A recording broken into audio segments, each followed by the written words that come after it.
Call 847-406-8883. Mention AM 560 to receive fall special pricing. That's 847-406-8883. Call or text 847-406-8883 or visit CenterGuardPlumbing.com. Medical professionals, is God calling you to contribute your medical skills for something more? Are you looking for better hours and a more flexible schedule?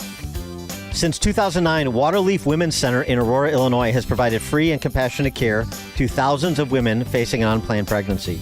Due to the incredible growth of our ministry and the upcoming addition of wellness and prenatal services, we are seeking new members to join our medical team of doctors, nurses, and sonographers. Waterleaf offers a comfortable working environment, flexible hours, a Christ-centered approach, and a competitive salary. We consistently rank among the top-performing nonprofit pregnancy clinics in the nation, and our patient survey scores are phenomenal. For more information, please call Waterleaf Women's Center at 630-701-6270, 630-701-6270, or visit onechoiceonelife.org today. That website, onechoiceonelife.org, onechoiceonelife.org. Mike Gallagher sees a party in free fall. Eric Swalwell now says that he wants a pledge from any 2028 Democrat presidential candidate that he or she will promise to demolish Trump's ballroom. I'm not making this up.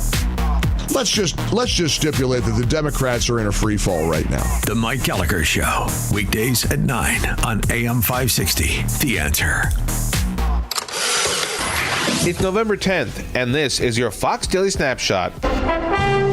Today's the Marine Corps' birthday. On this date in 1775, the Continental Congress first established the Continental Marines leading up to the American Revolution, and 2 battalions of Marines fought for independence both on land and sea. After the Revolutionary War, the Marines were abolished till 1798, when Congress once again called for the formation of the Corps with the official title as the United States Marine Corps. Over the decades, many traditions are observed to celebrate the Corps' birthday, including a cake-cutting ceremony. Also on this date, in 1954, the Marine Corps War Memorial is unveiled in Arlington, Virginia. The memorial is the iconic raising of the American flag on Iwo Jima after the capture of Mount Suribachi. And in 1969, the after-school children's show Sesame Street debuted on PBS. I'm Tushar Saxena, and that's your Fox Daily Snapshot. Hi, this is Sean Thompson. When you take your grandkids to Disney, do they know what's in your investment portfolio? Do they even care? They're busy having a great time, and you're busy making memories. At Alpha Wealth Group, Tom Fortino understands the nuts and bolts of retirement planning, the investments, the stock market, taxes, Social Security, Medicare, and much more. But think about it. What are you really trying to do here? Is your goal to beat the S&P, or is your goal to make memories with your family? At Alpha Wealth Group, their goal is to give you the confidence to spend in retirement without the fear of running out of money. Call Tom Fortino and the team at Alpha Wealth Group to learn more. You can do it today. Call 630-864-6711. The number again, 630-864-6711. To schedule a no-obligation consultation. You can do it today online as well at alphawealthgroup.com. That's alphawealthgroup.com. This past year has been one of the hardest in MyPillow's history. It's because of you that they are making it through. They want to thank you for your continued support by extending their wholesale prices on classic MyPillows. Get standard classic MyPillows for only $14.98. It gets even better. Upgrade to a queen-size MyPillow for just $18.98. King size only $1 more, or multi-use pillows for only $9.98. Get body pillows for $29.98 with a free pillowcase. So go to MyPillow.com or call 800-489-0201 and use promo code LIBERTY to take advantage of these wholesale prices, including the standard size MyPillow, originally $49.98, now only $14.98. Queens $18.98. Kings only $1 more. That's 800-489-0201 and use promo code LIBERTY. Order $100 or more and your order ships absolutely free. We know MyPillow products come with a 10-year warranty, but MyPillow has just announced that they are extending their 60-day money-back guarantee. That's right. Orders placed between now and December 25th will have their 60-day money-back guarantee extended through March 1st, 2026. Did you know a will alone does not keep your family out of court when you die? The court still has to approve your will, but get a living trust, and your estate can be settled clearly without issue. Talk to the attorneys at Naumann & Associates. They prepare wills and trusts for a flat fee, no surprises, no hourly rate. With decades of experience, they know the law and offer a free consultation. Contact Nauman and Associates in Elk Grove Village, nalawgroup.com. Call 847-593-8777. This is Hugh Hewitt for townhall.com. After Tuesday night's thumping, President Donald Trump has some big decisions to make. Tuesday was not a realignment. The simple reality is that 3 blue states got bluer. What matters most and immediately right now in politics is redistricting of congressional maps in red states that can do it. Republicans should not be shy about doing so. Trump has the unique ability to pull voters off their couches into the polls. It's going to be a fun year in politics, and the Democrats' hangover this week and next year is Comrade Mamdani, the new face of their party as he takes the reins in New York City. His nonsense economics don't work. That reality plus the prospect of Trump on the trail should encourage GOP voters who might be a little down in the dumps. Like baseball, the 4-year cycle in American politics is a very long season. A blowout on one night says very little about election nights ahead in 2026 and 2028. When the power goes out, life stops. Heat, AC, fridge, phones, all gone. But with a Generac home standby generator from True Power Generator Service, your home powers back on automatically, so you're never left in the dark. Book your consultation today at TruePowerGenerator.com. That's TruePowerGenerator.com. Plus, 560 listeners get a free 10-year extended warranty. Terms and conditions apply. Call for details. True Power Generator Service and Generac. It's not just a generator, it's a power move. Priority tax relief. Attention taxpayers, if you owe $5,000 or more, have fallen behind on filings, or missed an IRS deadline, you're already on the IRS's radar. The IRS has resumed aggressive collections. That means wage garnishments, bank levies, even seizures of your home, car, or retirement accounts. If you owe $5,000 or more and missed the deadline, you're stacking new debt on top of what you already owe. Call Priority Tax Relief now. Their experts fight back fast and save their clients millions in tax debt every month. I owed over $50,000, and they settled it for pennies on the dollar. These guys are legit. After speaking on my behalf with the IRS, my entire debt of $25,000 will be eliminated. Call for your free consultation. 800-697-3208. 800-697-3208. We make your tax relief our priority. Priority tax relief. We all hear the radio ads about the IRS. They tell you to be afraid, to be scared, and they try to frighten you into calling. I'm not here to do that. Tax Relief Advocates is different. TRA is here to tell you that if you owe money to the IRS, whether it's $5,000, $50,000, or $500,000, we have a solution. It doesn't matter if you're sitting in your car, at work, or with your kids. No matter where you are, call now. 800-575-6745. Don't lose hope. TRA can eliminate or reduce what you owe to the IRS. Generous programs are now available that can give you a fresh start. Our passion is taxes and helping individuals fix their IRS problems. We have over 1,000 5-star reviews on Google and an A+ with the Better Business Bureau. You don't need to be afraid of the IRS any longer. End your tax nightmare today by visiting us online at TRA.com or call 800-575-6745. That's 800-575-6745. Tax Relief Advocates. Real solutions for real people. President Trump has made some pretty amazing claims since he's taken his seat as president. He's delivering on what he promised. On Inauguration Day, Trump's very first declaration was, "The golden age of America begins right now. From this day forward, our country will flourish." Consider this. Since the election, gold has shot up hundreds of dollars per ounce, shattering all-time record highs. Fox Valley Coins does not pretend to know the future, but they do know that if you're buying or selling gold or silver, they are the place to do it. These are some of the top reasons people choose a dealer. You want a national dealer with a local presence you can deal with face-to-face. You want a large selection, the best prices, and great service. You want to walk in with cash and walk out with the best product. You want to deal with legacy dealers with integrity. Whether buying or selling or just want valuation, Fox Valley Coins is your answer for choosing a dealer. Visit Fox Valley Coins, 1 light north of I-88 on Route 59 at the Naperville-Warrenville border. FoxValleyCoins.com. Family-owned integrity since 1981. Salem News Channel is America's fastest growing conservative TV network. It's an absolute crazy day. Home to the largest lineup of free speech champions anywhere. Delivering in-depth insight and unapologetic opinion on today's biggest news stories. Americans aren't going to put up with this anymore. SNC brings you the news that matters, told with integrity and clarity. Watch Salem News Channel free 24/7 on your television. Stream now on Pluto TV. What if the music stopped? If the familiar voices were silenced? If there were no breaking news updates? What if your companion and connection to your community came with a monthly fee?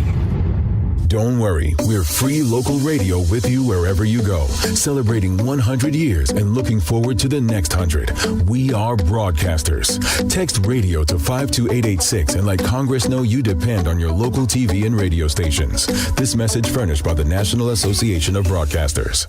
A voice for the new right, charting a new path forward for American conservatism. It's the Josh Hammer Show. What is the alternative to engaging with your political opponents, to hearing out their criticism in as happy warrior-like fashion as you can have it? The day that we replace that with, God forbid, with violence, that's how republics die. There is nothing good down that road. The Josh Hammer Show on the Salem Podcast Network. Subscribe today on Apple, Spotify, YouTube, or at SalemPodcastNetwork.com.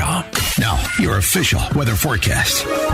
Today, expect a snow shower in the morning, followed by clouds clearing for some sunshine. It'll be windy and cold, impacting the morning commute, especially in northern Indiana with heavier snowfall. The high will reach 36. Tonight will be partly cloudy and cold with a low of 27. I'm meteorologist Jason Caterina on AM 560, The Answer. Get the latest weather, traffic, and news updates online at 560theanswer.com. Portions of the following show may be pre-recorded. Now, from the Signature Bank Studios, this is Chicago's Morning Answer with Dan Proft on AM 560, The Answer.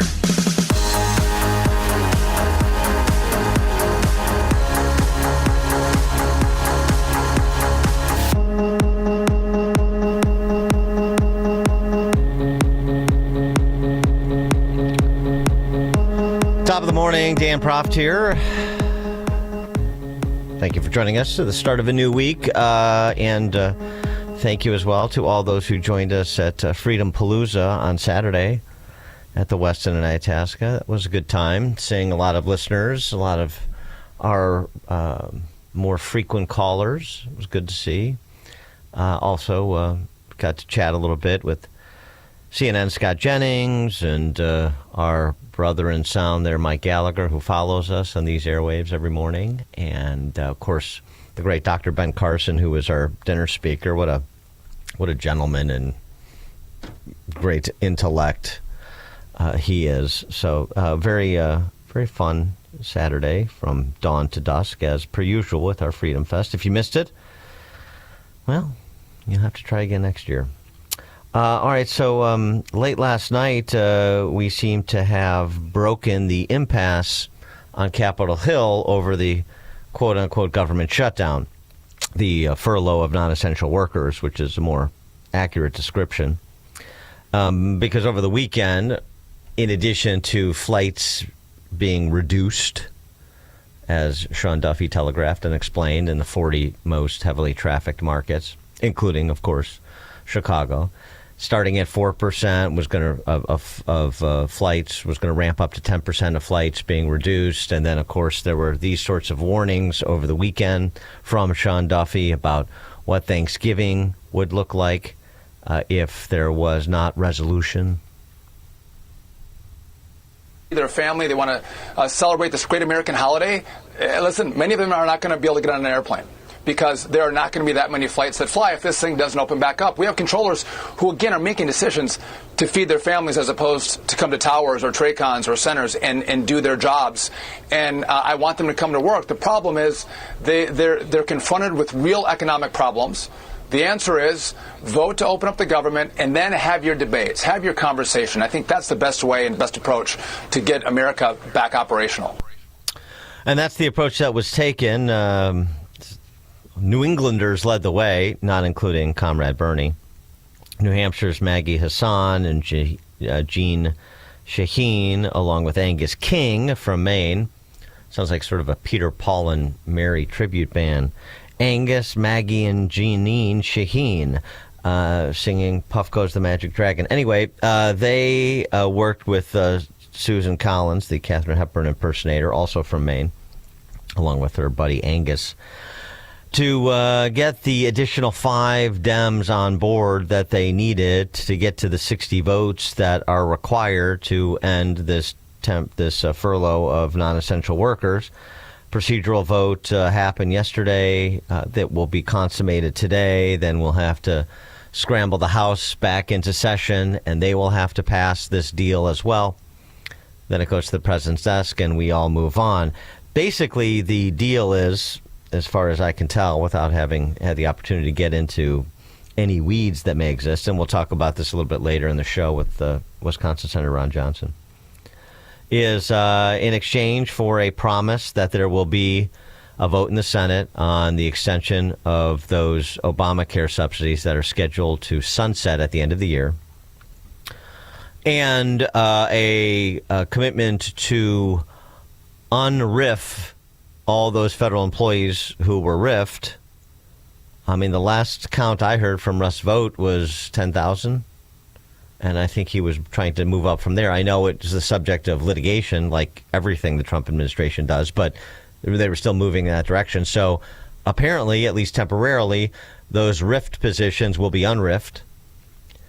And, of course, there will back pay will be paid to those who were furloughed or who were working and not getting paid, like air traffic controllers. So our long 40-day national nightmare is over? Question mark. 312-642-5600, turnkey.pro answer line and text line. Comrade Bernie, none too happy with those 8 defectors that ended seemingly this impasse.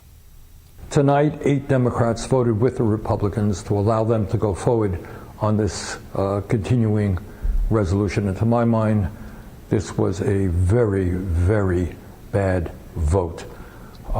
What it does, first of all, is it raises health care premiums for over 20 million Americans by doubling, and in some cases tripling or quadrupling. People can't afford that when we are already paying the highest prices in the world for health care. Number 2, it paves the way for 15 million people to be thrown off of Medicaid and the Affordable Care Act. Studies show that will mean that some 50,000 Americans will die every year unnecessarily. And all of that was done to give $1 trillion in tax breaks to the 1%. As everybody knows, just on Tuesday, we had an election all over this country. And what the election showed is that the American people want us to stand up to Trumpism, to his war against working class people, to his authoritarianism. That is what the American people wanted, but tonight, that is not what happened. So we've got to go forward, do the best that we can to try to protect working class people, to make sure that the United States not only does not throw people off of health care, but ends the absurdity of being the only major country on earth that doesn't guarantee health care to all people. We got a lot of work to do. But to be honest with you, tonight was not a good night. Thank you. Yeah. Then he went and got all jacked up on maple syrup. 312-642-5600, turnkey.pro answer line. You understand why Comrade Bernie is upset, because he and the other socialist apparatchiks, or Democrat socialist apparatchiks, DSAers, they understood what they had. They had leverage. They kept talking about it, actually. Jasmine Crockett, a future ticket mate of Jelly Belly in the Tubbs and Crockett team for president in 2028, perhaps. Jasmine Crockett, House Minority Whip Catherine Clark from Massachusetts. You'll hear from Comrade Bernie. You'll hear from Pocahontas. You'll hear from Sheldon Whites Only. The whole lineup, they understood what they were trying to accomplish politically. And Kevin McCarthy had a pretty good insight on this, too. But first, the supercut, just to remind you of what their position was. It was, it was about political power. They used the euphemism leverage, but that's what this was about. We need to do this while we have the leverage. Of course, there will be, families that are going to suffer, but it is one of the few leverage times we have. You reopen the government and we lose our leverage. There has to be an agreement right now. That's what this whole shutdown is about. Republicans control the House, the Senate, and the White House. Frankly, this is our only moment of leverage. Chris Coons. The idea that you would give up all of your leverage and then hopefully get some sort of great deal coming down the pike is just a fool's errand. Why are working families the leverage the Democrats need to get Obamacare fixed? It's the only lever we have. Democrats have this one little sliver right now when we've got some leverage here. Some Republicans. Yeah, you get the gist of it. Raja Krishnaruthi wants to be United States Senator from Illinois. He was also in on the leverage talk. And, okay, there's about political power for what? Just restoring funding for trans operas in South America? No. There was a little bit more to it than that. You know, part of this is just being obstructionists to prevent the Trump agenda from moving. Right. You use whatever you have wherever you have it by any means necessary. And that was a point that Kevin McCarthy made on Fox and Friends over the weekend before this deal was cut. The one thing I would sit back and look at, Democrats think they're continuing to win for this reason. Republicans have the majority in the House and the Senate, but the House has not met for a number of months. So they believe privately that every day the House is not in session, they just won another day. So they think that's a day you couldn't pass another conservative bill. You couldn't have a hearing. Yeah, you're running out the clock on them. It's a tough strategy. So when you look next year and you think you had this whole agenda, it takes a long time to pass a bill. You have to have committee hearings. You have to have markups. You could be using the floor against the Democrats. You could be putting smart bills on there and putting them in tough positions of how they want to vote. Well, right now they get to sit home. Well, that's true, but it's a relatively short period of time in the context of all of the matters, policy issues that are moving, that are being litigated. So, I mean, it's a bit of a slowdown, but, you know, the pressure was coming from both sides, and I'm not just talking about because of the impact on air travel. I'm talking about because Trump was calling and calling again for Republican senators to eliminate the filibuster. And I don't think that was strictly leverage on the right, because I don't think those leverage individuals you heard from, they're all fine, for the most part, fine with, not all of them, Fetterman, Angus King maybe, eliminating the filibuster. But I mean, that wasn't pressuring the left to move. It wasn't pressuring Tim Kaine to move the filibuster threat. It was pressuring Republicans. They were getting pressure from their government union friends, like the head of the American Federation of Government Employees, like Sean O'Brien and the Teamsters. But that wasn't moving them, not at that moment that there was this deal cut yesterday, after some overtures, I think, from John Thune as well, to do something that was a patch. So that's what this is. I should add, the patch here, in terms of the Senate passing a clean CR with those stipulations I mentioned, is that this goes just to the end of January, and then we potentially have to do this all over again. Although one thing that would be resolved is the extension of Obamacare subsidies, which I think is going to get done. Not that it should get done, but I think it's going to get done, because I think there's enough big spending Republicans that and that are also, you know, relatively nervous about 2026, that, you know, why not just extend the benefits? You know, we've created this additional constituency that benefits from Obamacare subsidies. Why not just keep throwing money at the problem so we don't have to deal with another disgruntled segment of the electorate? So we'll just keep them going. That's what I suspect will happen. And so if the Obamacare subsidies is off the table, I'm not sure that they'll do Shutdown Theater 2.0 at the end of January. Paul and Carrie are on Chicago's Morning Answer. Morning, Dan. Just a comment. The Dems definitely dropped the ball on this. I think the majority, had they held the line going into Thanksgiving with the travelers, the optics for Trump would have been devastating. People would have blamed Republicans for sure. So I think the Dems certainly missed an opportunity on this. All right. Thanks for the call, Paul. Well, I mean, here's the only thing I would say. It would have been nice if at some point, as we talked about in this show, all the histrionics about the impact of the government shutdown on the economy that you heard from Bessent and Hassett, the economic advisor, over the weekend, the projected impact on fourth quarter GDP, the economic bump we get from the commerce around the holidays, on the transport of goods, all of that, all this business about how it's even Scott Bessent, the Treasury Secretary, going so far as to say it could have a permanent impact on our economy. Such an opportunity to step back and say, you know what, if this furlough of non-essential workers for a month is such a cataclysmic event for America, then should we step back and reconsider how powerful and intrusive our government is? Is it perhaps too intrinsic in too many aspects of our life, our economic life, since we're particularly focused on that?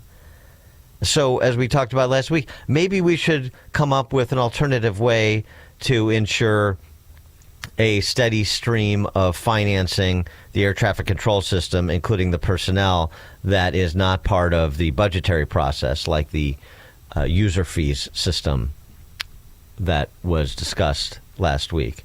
Maybe we should start rethinking how we regulate and how much we regulate, how we do it, what some of the bypasses are. Can we do it with fewer personnel? This seems to me, maybe not in the moment where you're going back and forth to try to get a deal, but it would be nice if Trump and Republicans would telegraph, you know what, coming out of this, we're going to have that conversation that we never have, that we should have. What should the government be doing and what should it not be doing in a free society? Oh, and so now this national nightmare is over and the crisis has been averted. And now we can just return to the stabilized crisis, which is $38 trillion in debt, another $200 trillion in unfunded liabilities, and a spendthrift Congress, even when Republicans have the White House and both chambers. Now back to your regularly scheduled recklessness. Coming up at 5:38.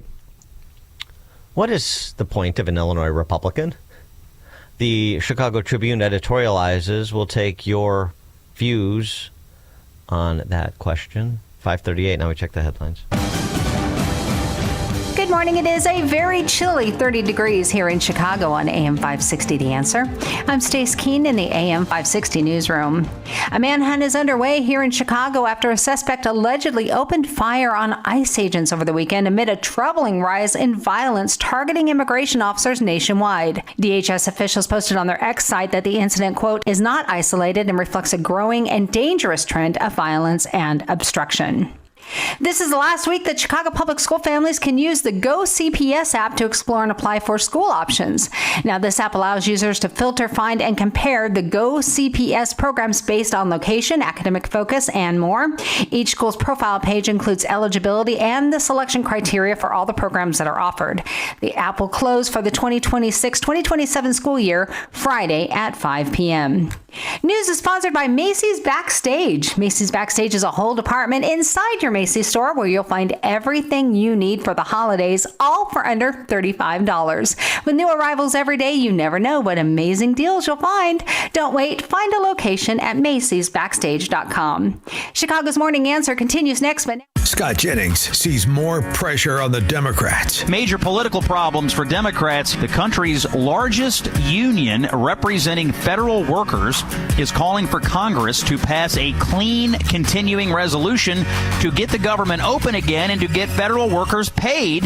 This will ratchet pressure up on the Democrats to perhaps give in. The Scott Jennings Show. Weekdays at 1, right before Hugh Hewitt at 2 on AM 560. The Answer. It's Dr. David Kolbaba. Hey guys, it's not enough to manipulate your testosterone by getting those shots. Did you ever stop to ask, why is my testosterone level so low anyway? Well, if you're a Y guy like me, I've got something for you to think about. Hormone levels get skewed not with age. Hormones get skewed by poor lifestyle habits. Our male hormone test can help us find the why behind your male hormone challenges. So give us a call and get your male hormone test today. Pumping hormones into your bloodstream is not the answer, not without the many health risks associated. Stop tampering with your hormones, because if you don't, you'll probably live long enough to regret it. So from one Y guy to another Y guy, let's get it done the right way, the only way, taking more natural steps towards healthy hormone balance and performance today. It's our male hormone test. No blood, just spit. Call 800-794-1855. That's 800-794-1855. It's Health Quest Radio with me, Dr. David Kolbaba, this Saturday morning at 11. Too often, cremated remains are kept at home, then forgotten. At Queen of Heaven Cemetery in Hillside, we have your cremation options. Come visit our new cremation garden, see our beautiful granite columbariums, or view our elegant indoor glass front niches. These offer sacred, lasting ways to honor your loved one. If cremation is your choice, our memorialization is a forever option. Give them the dignity of a permanent resting place where they'll be remembered for generations. Visit us today, CatholicCemeteriesChicago.org.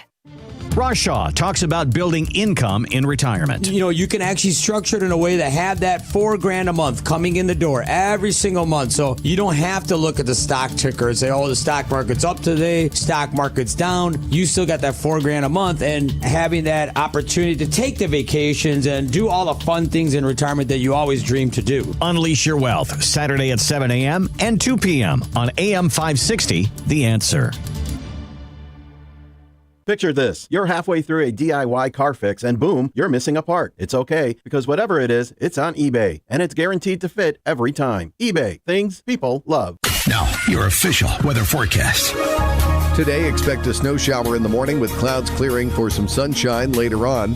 It'll be windy and cold, so brace yourself for a slow morning commute, especially in northern Indiana where heavier snow is predicted. The high will reach 36 degrees. Tonight will be partly cloudy and cold with a low of 27. I'm meteorologist Jason Caterina on AM 560, The Answer.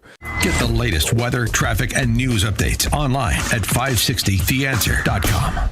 This hourly segment is brought to you by Goldilocks, offering smart security systems to homes and businesses. Call Goldilocks at 708-889-5600. Now, from the Signature Bank Studios.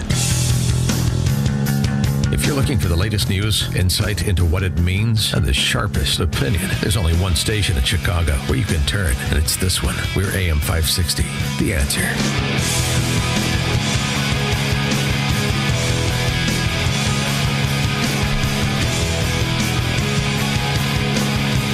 Top of the morning, Dan Proft here.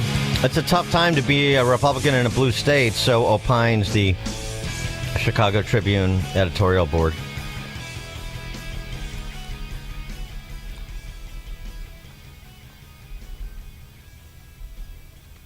And while many among the chattering classes are in a tizzy trying to make sense of what happened on the coasts, it's inscrutable. What happened in New York City? What happened in New Jersey and Virginia? What happened to Prop 50 in California? What happened?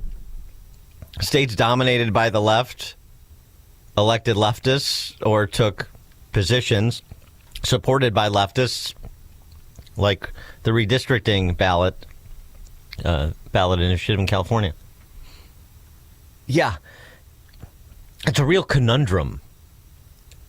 So absurd. They start with this false premise that these are competitive environments, competitive states, competitive districts, competitive questions. So when ultimately the strength of numbers manifests itself, Wow, what are Republicans going to do? Republicans are reeling after losing New Jersey, New York City, Virginia, California. Get a grip. Don't buy this agitprop. And that's what it is. Remember the sources here. These people do not deal on the level, and they're not dealing on the level, consistent with what they do.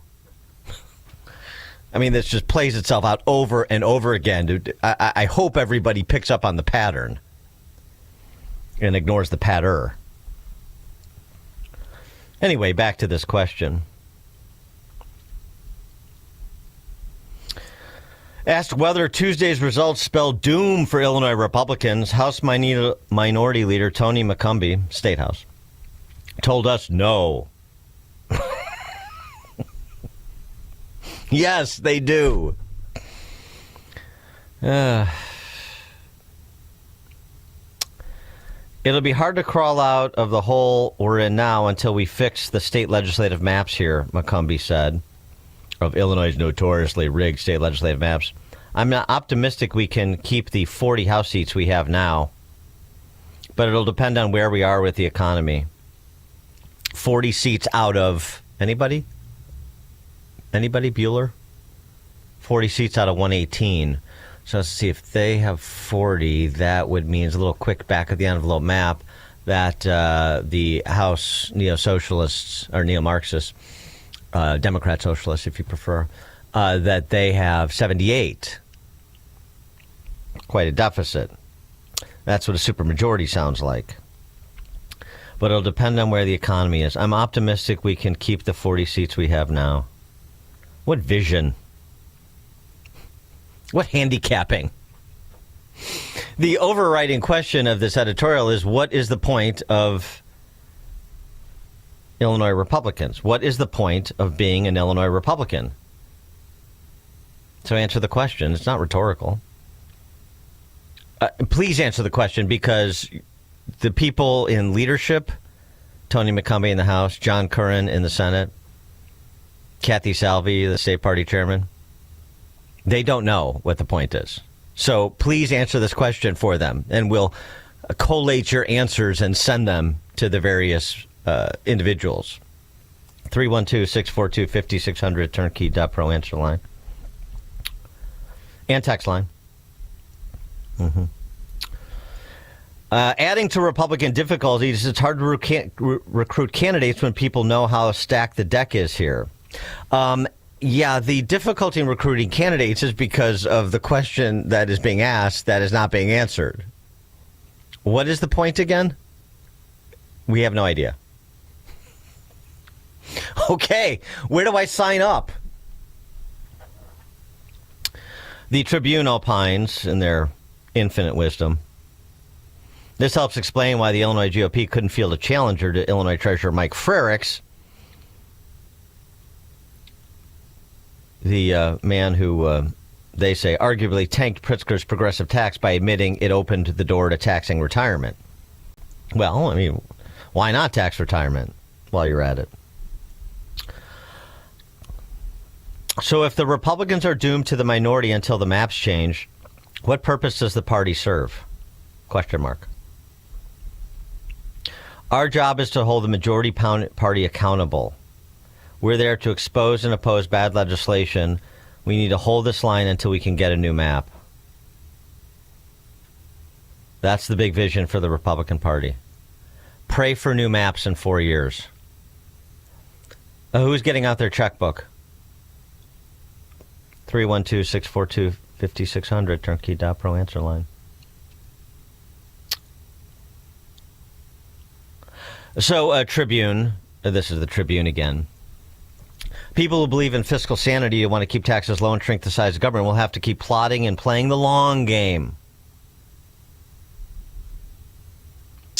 We hope Illinois Republicans can find the fortitude to be disciplined and focus on Illinois' financial issues and the economy. The issues, along with crime in the Chicago area, I thought that's a manufacturing crisis. Anyway, along with crime in the Chicago area, that will continue to be top of mind for the foreseeable future. Voters want those addressed now, damn it.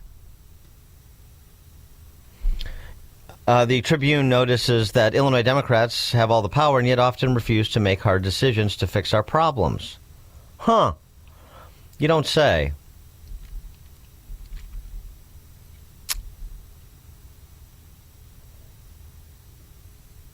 Even New York City's mayor-elect Zohran Mamdani read the room, albeit with a socialist twist, realizing that the single biggest issue of the moment among the electorate is the simple fact that everything feels too expensive.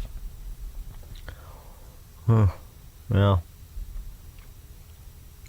So what did the Tuesday elections mean for Illinois Republicans? The national blue wave isn't necessarily instructive for Illinois because Republicans here are already operating under worst-case conditions. So you can't win if you don't play the game. Also can't win if you have the wrong message. Most importantly, Tuesday proved Republicans on the MAGA boat can't win here. The suburban conservatives Republicans need for competitiveness will not vote for MAGA-aligned candidates, and the Illinois GOP has to accept that.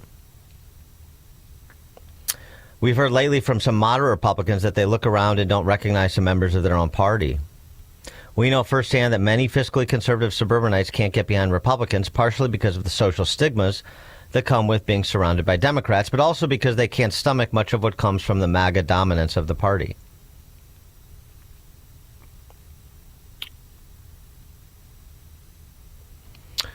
What Republicans can do, according to the Tribune editorial board, in their infinite wisdom, these are some great political consultants here.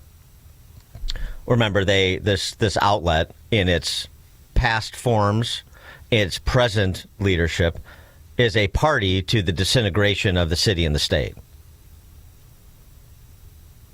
aiding and abetting all of, without naming, of course, all of the individuals that pulled the levers and turned the knobs that made the policy choices that brought Illinois to this place.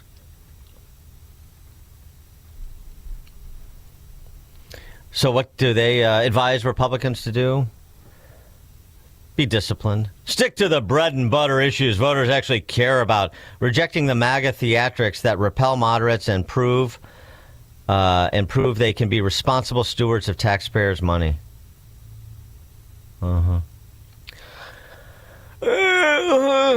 Sorry, I drifted off. If they do that, if they become the credible alternative on affordability and competence, then whenever Illinois' political lines are finally redrawn, they'll be ready to compete again.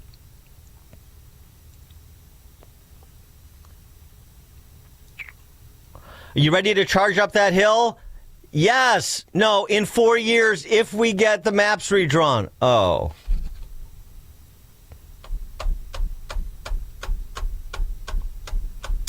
This is the kind of leadership, I'm talking about Tony McCombie and the other names I mentioned, and the kind of attitude that begets the fatalism that leads people to be indifferent to the question of what is the point of Illinois Republicans.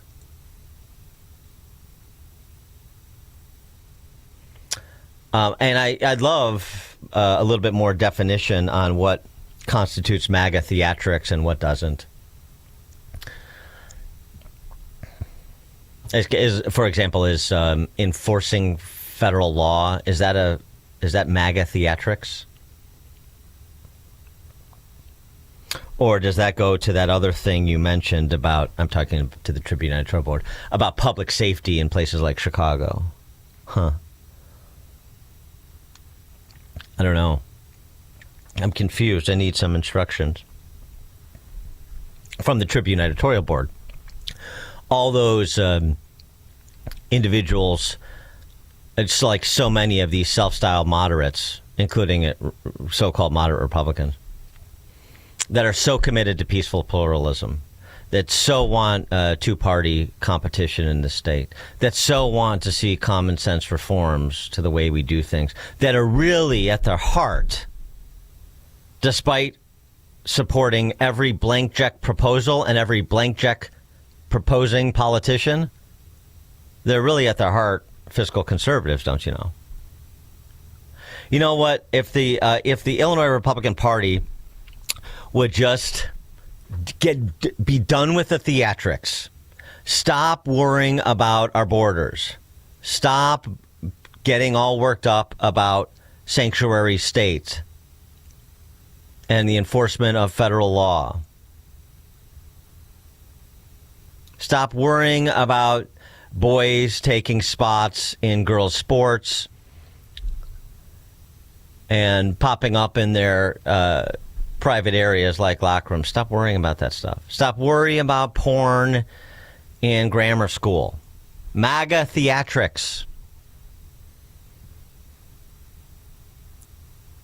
Stop worrying about transit bailouts and underwriting of Chinese communist-backed electric battery plants in exurban Illinois. Stop worrying.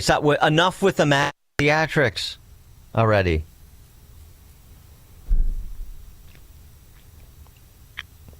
Stop worrying about Stacey Davis Gates and the teachers' unions. Stop complaining about your property taxes. They go to fund the great schools. MAGA theatrics has no place. You need to do whatever is required to make sure that you can bring in that lesbian graduate of Mount Holyoke that is a C-suite executive living in River Forest. How do we get that cohort?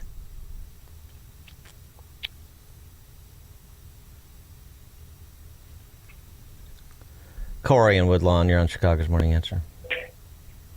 Morning, Dan.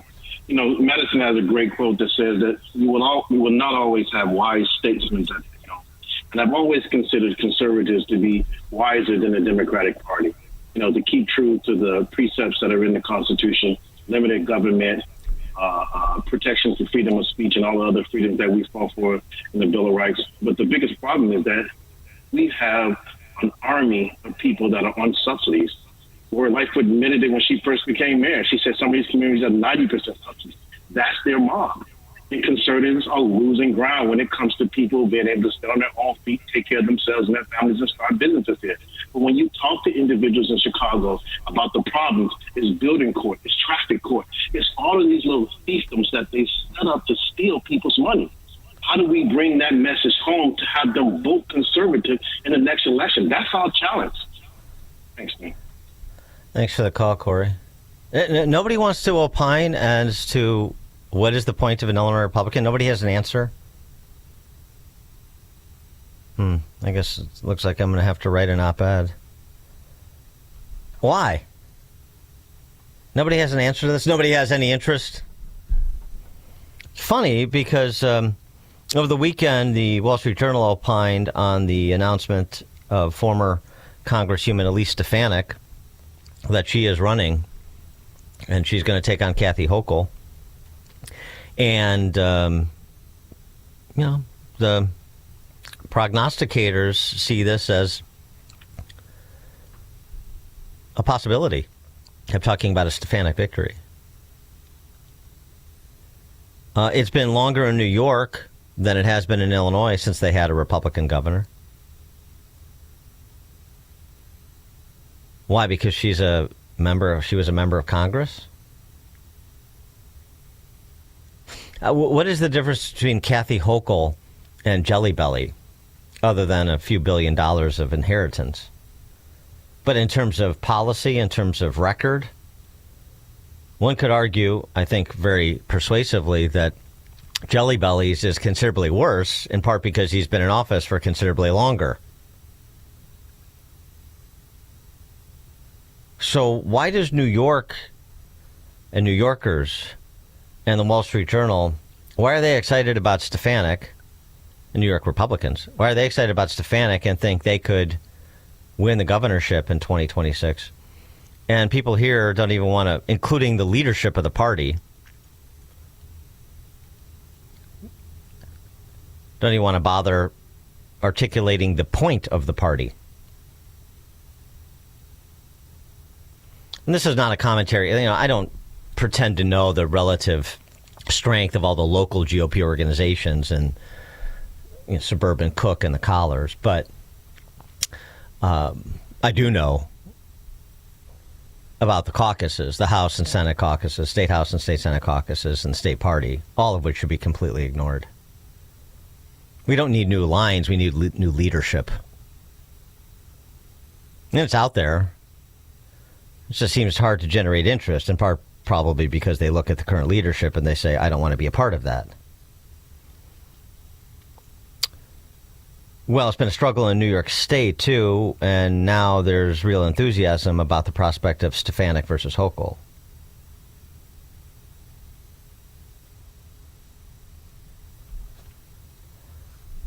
Roger DeKalb. Yes, I have an opinion. I'm a conservative, and the Republicans and conservatives in Illinois should do the exact opposite of what that Republican Party leader says. And that Chicago Tribune editorial is disgusting because you have to push back against these people. During the whole shutdown, it's what amazed me that their messaging is so terrible, conservatives and Republicans. It's got to be, look what the Democrats are doing to you. They are hurting you to get money for other things that don't even involve you. They don't want to improve your life. So their messaging is so terrible. And I want to know who's supporting Raj Krishnamurthy. That guy has been running ads on every channel for 6 months. That guy must be funded by Soros or somebody. His ads started out as, I'm just a nice guy with a smile. Now they're just all anti-Trump. That's all he's going to run on. And he's going to run for Dick Turnbull's seat. It's disgusting to me how nothing gets done. Nobody pushes back against these terrible ideas. If they push back, they would get votes. Because there are people out here who just are sick of the Republican Party because they're the Democratic Party. And that's why they don't vote. So, thanks for the call, Roger. Well, yeah, I mean, do you believe that we can do better, both within the Republican Party and, by extension, within the state or not? And I guess the tepid reaction indicates, or not. Okay. Well, I hope that, bitching to your neighbor or bitching on a call-in show is cathartic enough for you to muddle along while everything you worked for, if you haven't been able to get out yet, is being diminished with each passing day. And you just can't muster the energy to protect that? Okay. Dan Proft, Chicago's Morning Answer. The stories you need to know to start your day. This is Chicago's Morning Answer on AM 560.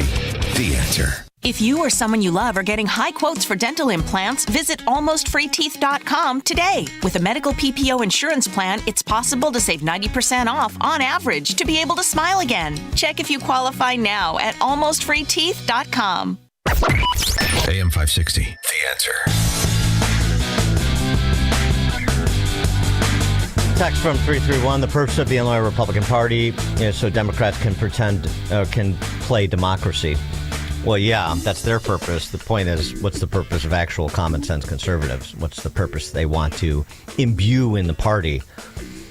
Something to think about, perhaps. Coming up at 6:06, resignations at the BBC over a Dr. J6 video. It's on 6 o'clock, AM 560. The government may reopen this week. I'm Dave Anthony, Fox News. The stalemate over funding is ending. 3/5 of the Senate duly chosen and sworn, having voted in the affirmative. The motion upon reconsideration is agreed to. That late night vote breaks the filibuster to set up votes later in the Senate than House. Republican Senator John Barrasso just told Fox. This all started with Democrat blackmail.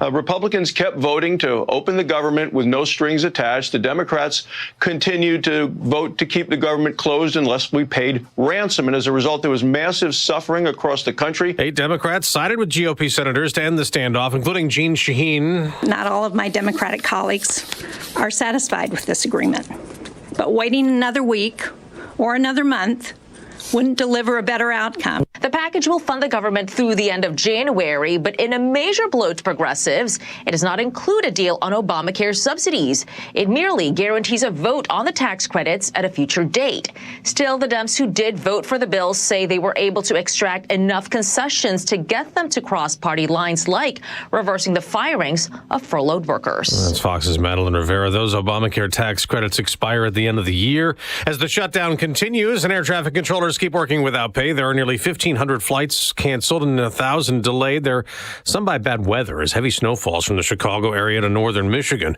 President Trump's issued more pardons related to the 2020 election that he lost. Months after giving reprieves to hundreds of supporters convicted in the January 6th Capitol riot, there are 77 new ones announced last night, including Rudy Giuliani, Mark Meadows, John Eastman, and Sidney Powell. President Trump writing in his proclamation that it did not include himself. Critics had accused those now pardoned of plotting to overturn the 2020 election by submitting names of alternate electors. That's Fox's Sue Guzman. America's listening to Fox News. WIND, Chicago.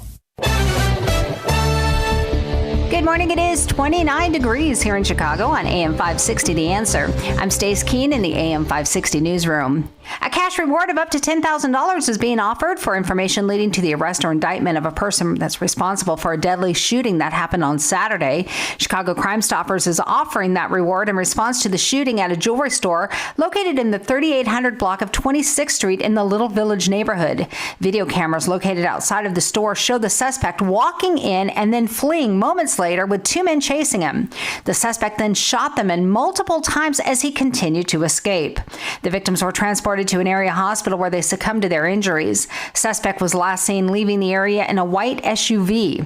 Anyone with information is asked to contact Crime Stoppers at 1-800-535-STOP. This is the last week Chicago Public School families can use the Go CPS app to explore and apply for school options. The app allows users to filter, find, and compare Go CPS programs based on their location, academic focus, and more. Each school's profile page includes eligibility and selection criteria for all the programs that are offered. The app closes for the 26-27 school year Friday at 5 p.m. Families receiving SNAP benefits may get some relief this week. Illinois SNAP customers will begin receiving partial November benefits through November 20th. Now, those who are regularly scheduled to receive those benefits the 1st through the 6th will begin to receive their partial benefits over the next 6 days.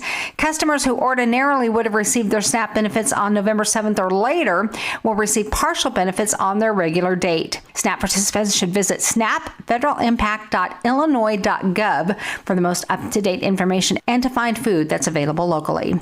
This news update is delivered to you by Quick Delivery Service. Visit quickdelivery.com when you need same-day delivery. Local delivery when you need it from safe, licensed professionals. Go to quickdelivery.com now to schedule your delivery.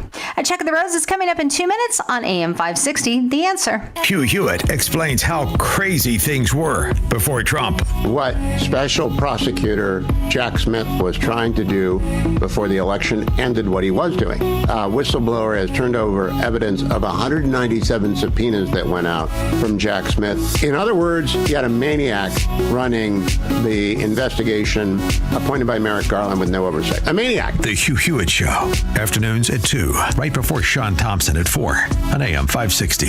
The Answer.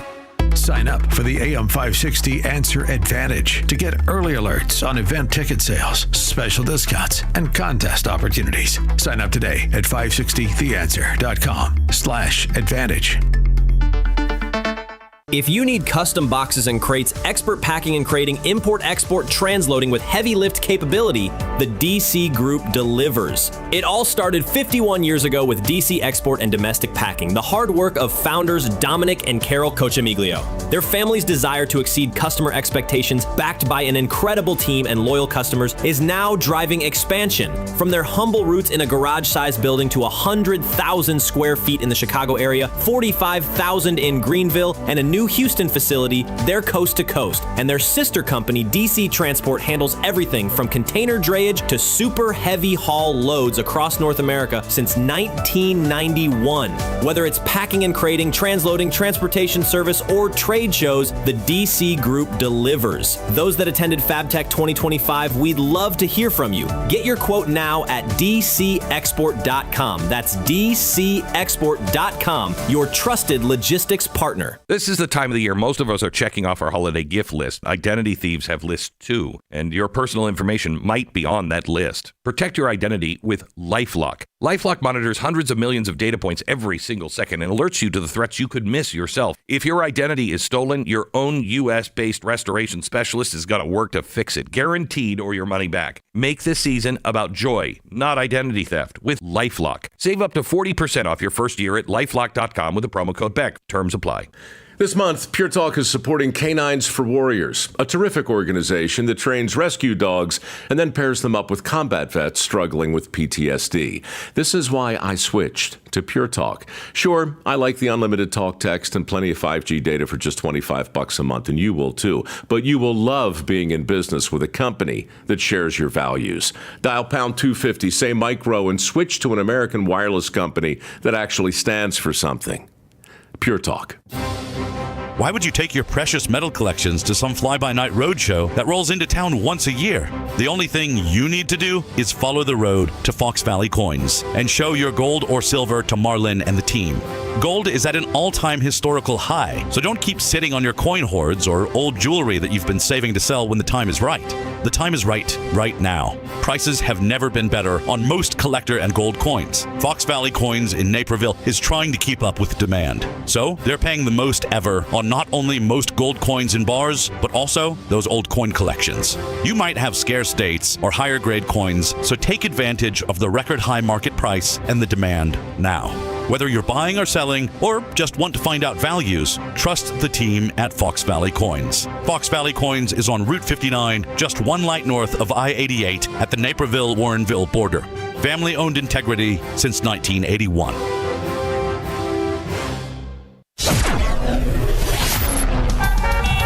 Taking a look at the roads from the Team Hochberg Traffic Center, I'm Sue Aller. The weather is really causing a bit of a mess out there. You need to take it careful today. Got a crash on the Kennedy inbound at Division Street. Then in the express lanes inbound at Diversity Avenue, there's another accident. So it's about 30 minutes both ways from O'Hare to the Byrne Interchange. On the Eisenhower, the right lane is blocked at Biesterfield Road with a collision. And we are looking at 20 minutes both ways from Wolf to the Old Post Office. Got a crash on the southbound Tri-State at Central Road. It takes out the left lane. And then on 57 northbound at Route 30, the center lane is also blocked with a crash and another wreck at Dixie Highway. 8094 westbound at Torrance Avenue, there's another accident. Inbound Stevenson from the Tri-State to Lakeshore is 22 minutes. Outbound is 23. The Dan Ryan inbound from 95th to the Byrne Interchange is 20 minutes. Outbound is 16. Traffic is a service of Turnkey. Chicago's Morning Answer continues next, but now a check for your forecast from the National Weather Service. Today, expect a snow shower in the morning with clouds clearing for some sunshine later on.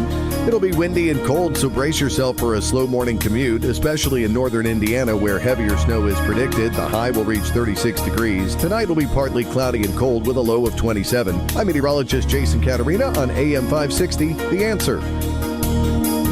Get the latest weather, traffic, and news updates online at 560theanswer.com. Now, from the Signature Bank Studios, this is Chicago's Morning Answer with Dan Proft on AM 560, The Answer.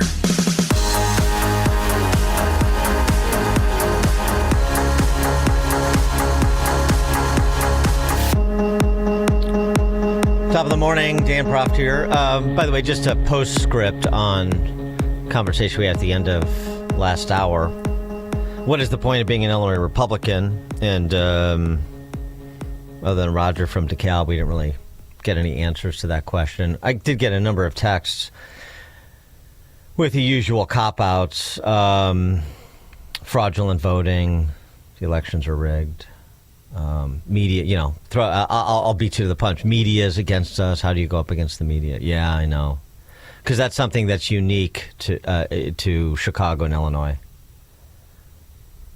This is the only place there where there are election integrity problems and a hostile legacy media establishment. Is that what you're saying to yourself? Is that the delusion you're going to stick with? To explain why Illinois and not even New York, for example, where it looks like a pretty game effort is going to be made behind Elise Stefanik, doesn't it? Yeah. Okay. I mean, as I said, you can come up with whatever rationalization you want. The human being has the infinite capacity to rationalize his own conduct. But, I mean, don't expect me to be party to it or to address it with something less than mockery, which is what it deserves. Not that those are not underlying issues, but they're not insurmountable ones and never have been, actually. Okay.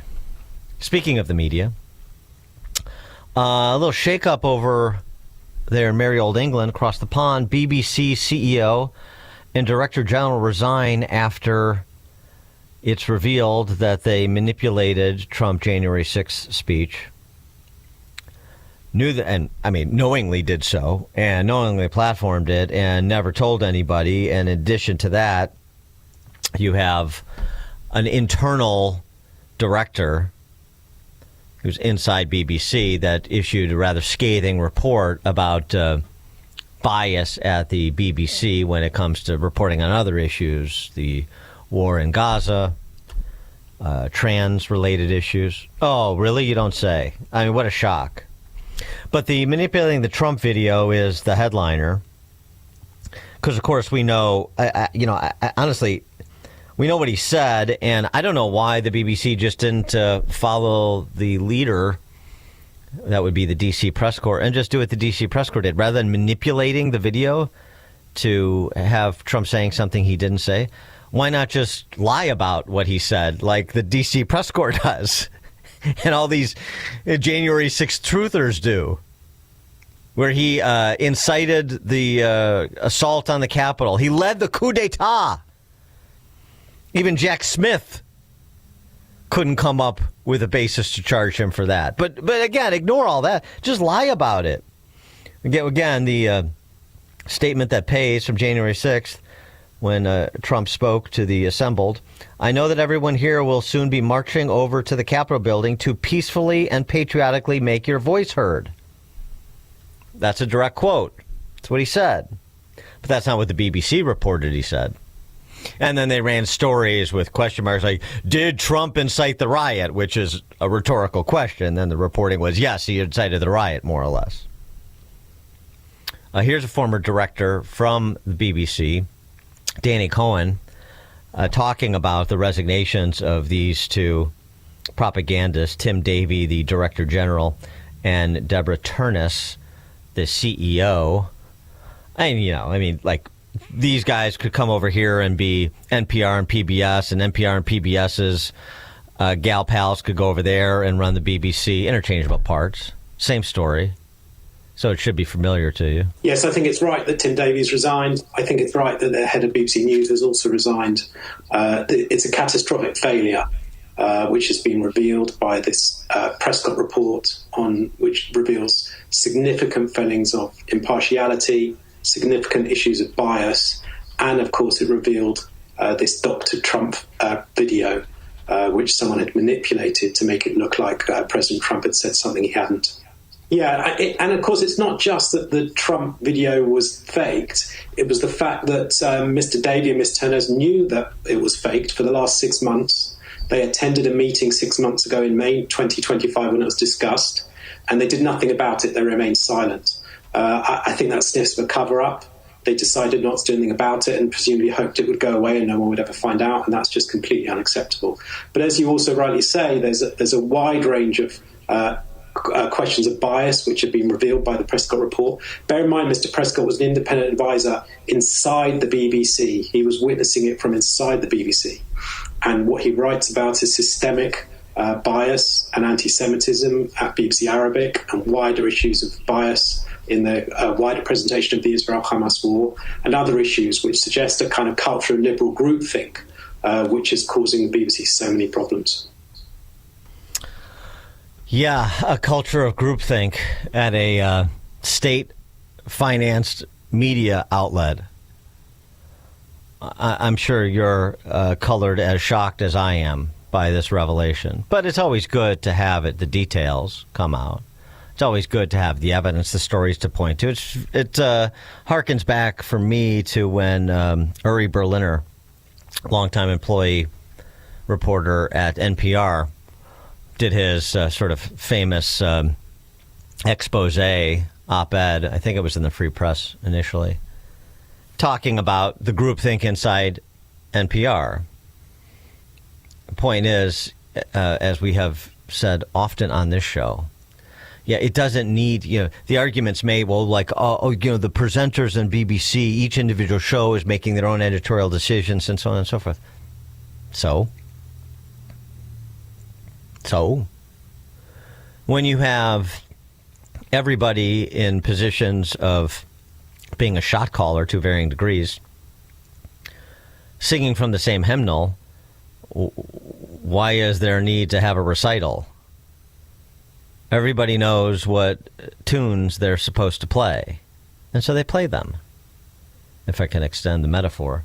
That's exactly what Berliner said. It's what we talk about all the time with the D.C. press corps. Like, what is the difference between being in the newsroom at the Amazon Post and the New York Times? Your address, that's about it. Since 64, I think Gallup goes back to 64 on this, tracking the voting habits of sort of the Gang of 500, as Mark Halpern used to call them. All those journos at the outlets of record. 84 to 92% of them voted for the Democrat candidate for president. So, as I always say, and I would say here in this BBC case, which is another important case study, this will be remembered and this can be referenced, and it's good reference material. If the converse was the case, if for 60 years, 84 to 92% of the D.C. press corps had voted for the Republican candidate for president, do you think their news coverage would be any different? Of course you do. Everyone does, who's being honest. Because of course it would. And this is the point, that when you have gatekeepers, and this is the same thing happened in academia and all the institutions that are now disintegrating under the weight of neo-Marxism. When you have everybody who believes the same things, and then they're established gatekeepers screening for only those who believe the same things, well, of course you're going to share a brain.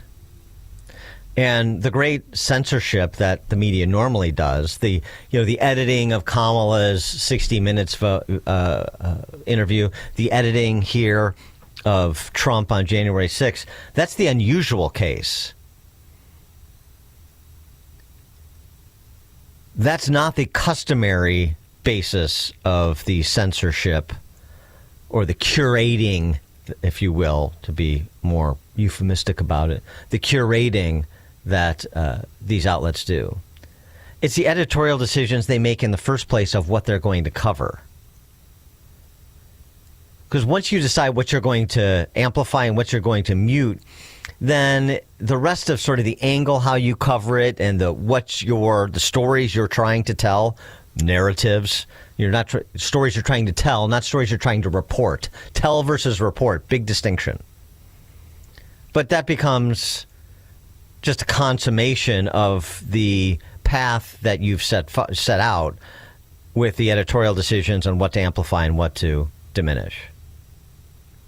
And that's what this Prestwood guy inside the BBC found, which you would find in just about every Eastern Seaboard outlet and all of their regional outposts.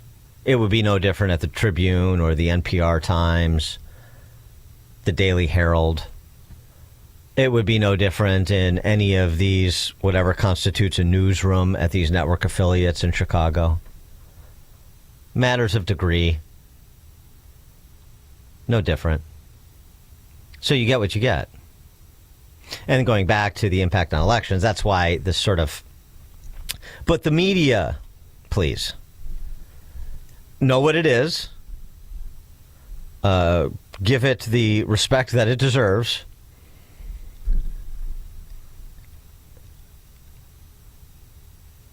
mean, go after it. Go after these stories the best you can to disabuse people who are less engaged, to not so readily consume what they're being spoon-fed from these purveyors of propaganda.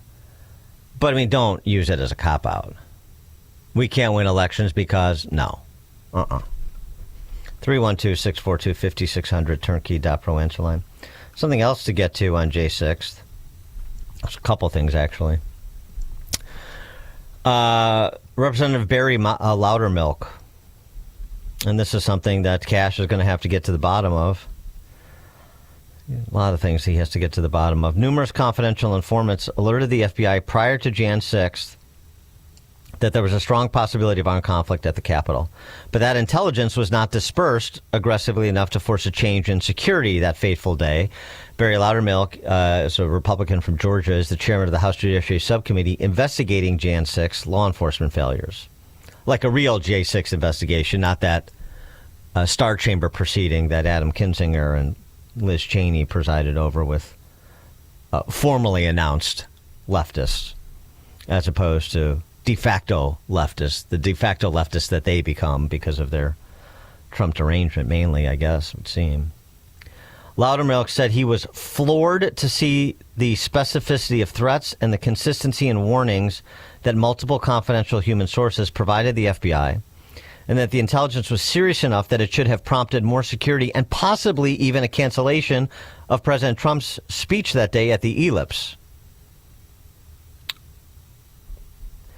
Loudermilk said intel reports came weeks and days in advance of the Capitol riot from about 24 informants embedded in radical groups around the country, and that many of those informants came to the Capitol to continue assisting the FBI. Gosh, Christopher Wray didn't know anything about that. Apparently. Did you have any CIs? I can't tell you. How many did you have? I don't know. There needs to be a perjury charge for Christopher Wray coming down the pike at some point, too. Loudermilk saying over the weekend, I was surprised that we found this significant intelligence that was derived from the people embedded in these organizations. There is no way that at least the Washington field office or the FBI headquarters was not aware that there were elements, not the entire crowd, there were elements of people coming to Washington, D.C. with the intent of attacking the Capitol of the United States. He also said that the intel reports from these CIs included the prospect that leftist groups like Antifa would have a presence there and were interested in instigating violence. Yes, there were, this is quoting Loudermilk, there was concerns that Antifa would be embedded within the crowds there. There were several references, again, not just isolated to one, but several different field offices, different organizations that were reporting that they had heard that Antifa would be embedded within the crowd. And Christopher Wray didn't know anything about that? And it's taken the better part of 5 years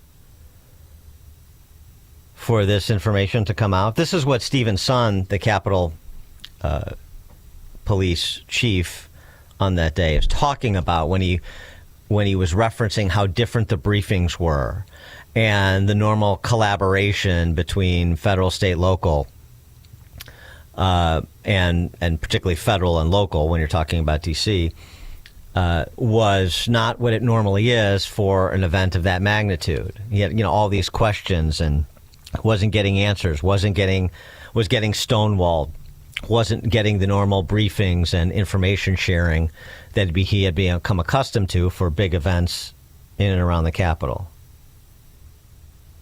The hits just keep on coming. George in Naperville, you're on Chicago's Morning Answer. Yes, Stan, it seems like our gatekeepers do not believe in borders. Thanks for the call, George. Text from 331, same with Fox News, morning answers across the country, etc. Now, here's the difference, 331, you asshat. Same as, what about intellectual panty waste?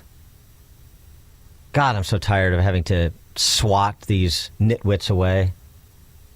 The same tired, what about And it's the same, the false equivalences and the straw men. On Chicago's Morning Answer, I'll speak for myself. I don't pretend to be something that doesn't exist, which is objective. And yet you have all these journos, BBC, Tribune, wherever. I'm an objective journalist. You're not. First of all, there's no such thing. You might as well say I'm a unicorn. You're not. That doesn't exist. What you are is maybe a journalist. And don't pretend that you don't come to the table with particular views and that your views don't influence the choices you make and the angles that you take. I don't. Could I be any more transparent, 331? Could I be any more transparent about my political philosophy and where I'm coming from and the lens through which I analyze the news of the day, the salient public policy issues? Is it clear from the explanations I provide and the evidence I present, the basis for my views? And then you can take them or leave them. But I'm not dishonest about it. I don't come to the table in bad faith pretending to be something I'm not. You see the difference? Of course you don't. Because you're a useful idiot. And we sure have a surfeit of those in Illinois. Dan Proft, Chicago's Morning Answer. The more you listen, the more you'll know. This is Chicago's Morning Answer. Morning Answer on AM 560.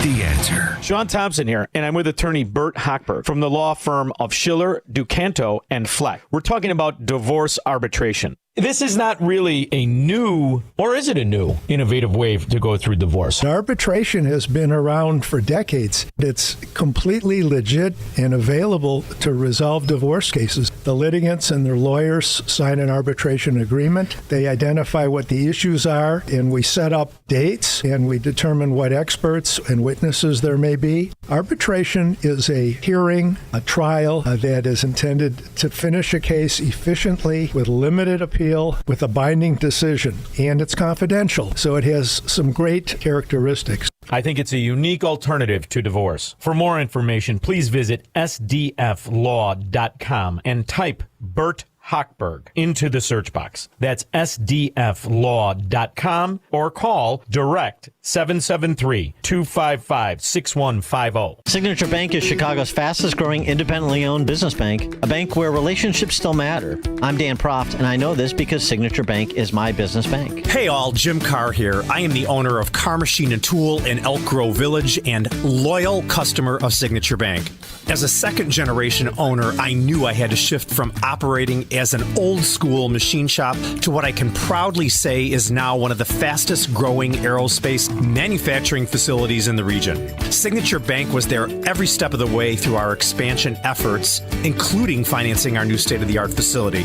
Their valuable industry expertise and constant communication throughout the construction process made our vision possible. Many thanks to Signature Bank for supporting Car Machine and Tool. You set the bar high for other banks. Signature Bank helps local businesses succeed. Want to learn how Signature Bank can help turn your business vision into reality? Visit signaturebank.bank. Member FDIC, Equal Housing Lender. Do you owe $10,000 or more in credit card debt or personal loans? With credit card debt at all-time highs, Debt Relief Advocates is urgently notifying consumers of debt relief now being made available, designed to aid consumers with out-of-control credit card debt. Those who qualify and enroll for this relief program will only have to pay back a fraction of what they owe. This is not bankruptcy or a debt consolidation loan. This is a relief program that credit card companies would rather you not know about, as it ends your debt nightmare and saves you lots of money. Consumers owing at least $10,000 in credit card debt or personal loans can now take advantage of this debt relief as the cost of living skyrockets. Debt Relief Advocates has established a relief hotline for you to call to learn what debt reduction you may qualify for, so don't wait. For this free information, call the Relief Hotline at 800-515-1865. 800-515-1865. 800-515-1865. AM 560, The Answer.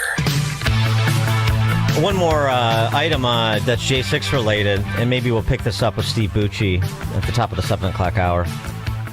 But it might be getting closer to identifying the so-called J6 pipe bomber, and it may point to a former U.S. Capitol police officer. We'll get into those details a bit later. Quickly, Vince and Waukegan, you're on Chicago's Morning Answer.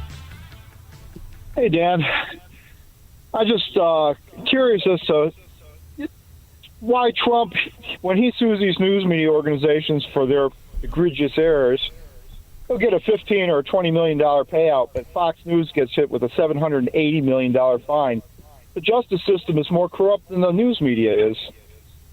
Well, I mean, the civil justice system, there's many problems there. Trial lawyers have corrupted it. There's no question. But I mean, with respect to those defamation cases, all of which were defamation cases, I mean, you basically have the defendant agreeing to settle.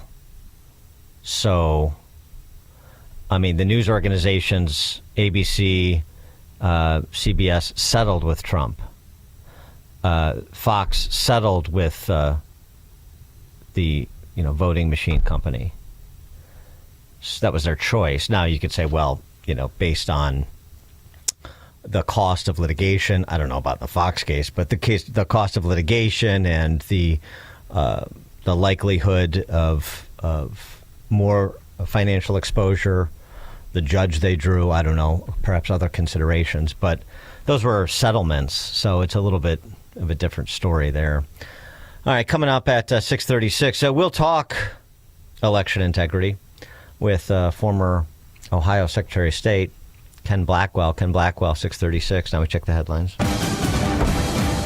Good morning. It is a very chilly 28 degrees here in Chicago on AM 560 The Answer. I'm Stace Keene in the AM 560 newsroom. While some Illinois SNAP customers have begun to receive partial November benefits, for other customers, the federal administration's requirements will leave them with no benefit for the month of November. Now, although the November disruption to SNAP is due to the federal government shutdown, new SNAP eligibility and work requirements will go into effect on December 1st.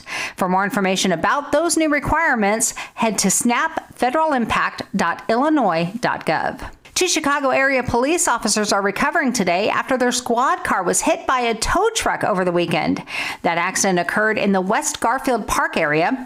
The officers were listed in good condition. The truck driver was not injured, but he was cited for that accident. News is a service of Goldilocks, offering Chicagoland's state-of-the-art smart security systems to protect your home or business. AM 560 listeners receive 3 months of monitoring free with new installs. Get peace of mind by calling Goldilocks at 708-889-5600. That's 708-889-5600. A check of the roads is coming up in 2 minutes on AM 560, The Answer. Larry Elder explains what they want to open the government. The Democrats want to put back $1.5 trillion in spending. They want to refund NPR, PBS, and they want to remove the protections in the Big Beautiful Bill Act that would prevent illegal aliens from getting Medicaid. They've always said, let's reopen the government and then we can negotiate our differences. Except they're not doing that this time because, well, Trump. The Larry Elder Show, weeknights at 8, right before Sean Hannity at 10 on AM 560.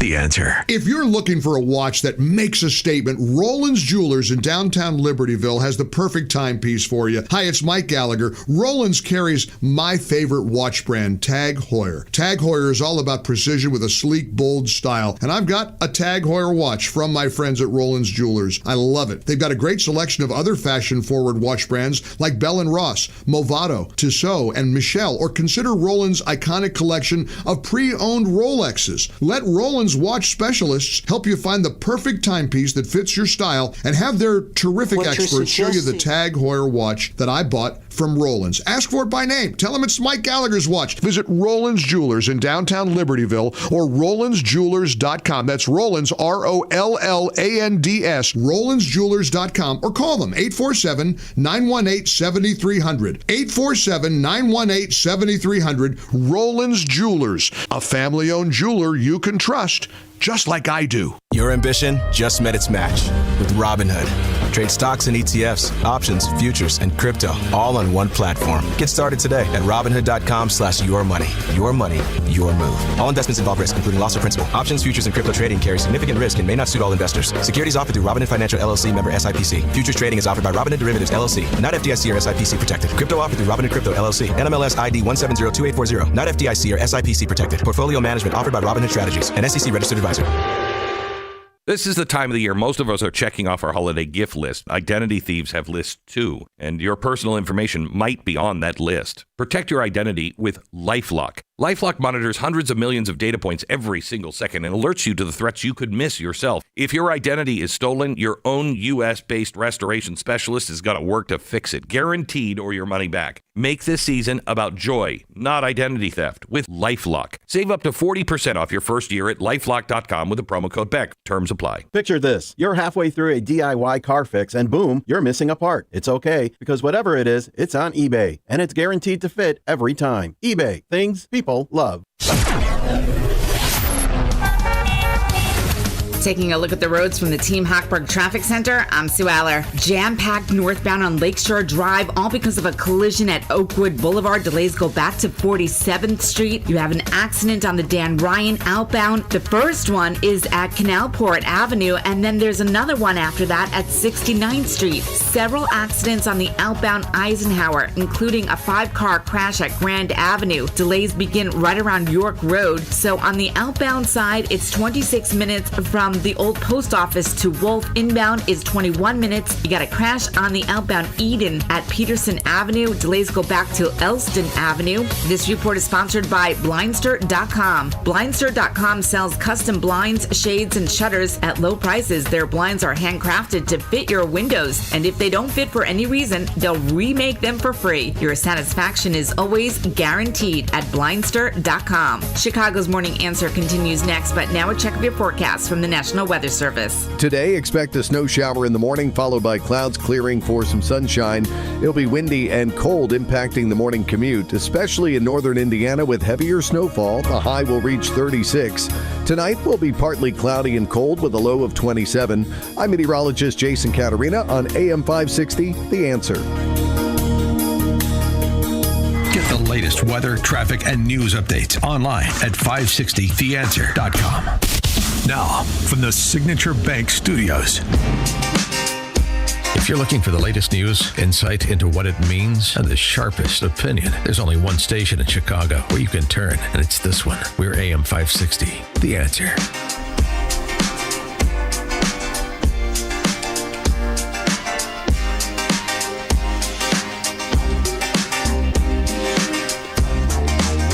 Top of the morning, Dan Proft here. I thought Hanover Park, Illinois took the cake when they got caught having a person in this country illegally on their police force. Well, that's before he had, you remember, he had overstayed his visa by 10 years, a national of Montenegro. That was before Coldwater, Kansas had a local election, and Mayor Jose Ceballos was victorious. The mayor of Coldwater accused of election fraud.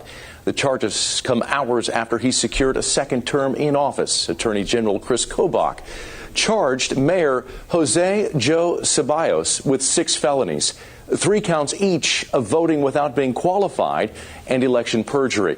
Kobach claims Ceballos is lawfully living in the U.S. but is a citizen of Mexico, making him ineligible to vote. The AG alleges the mayor illegally cast ballots in the August 2024 primary and November 2022 and 2023 general elections.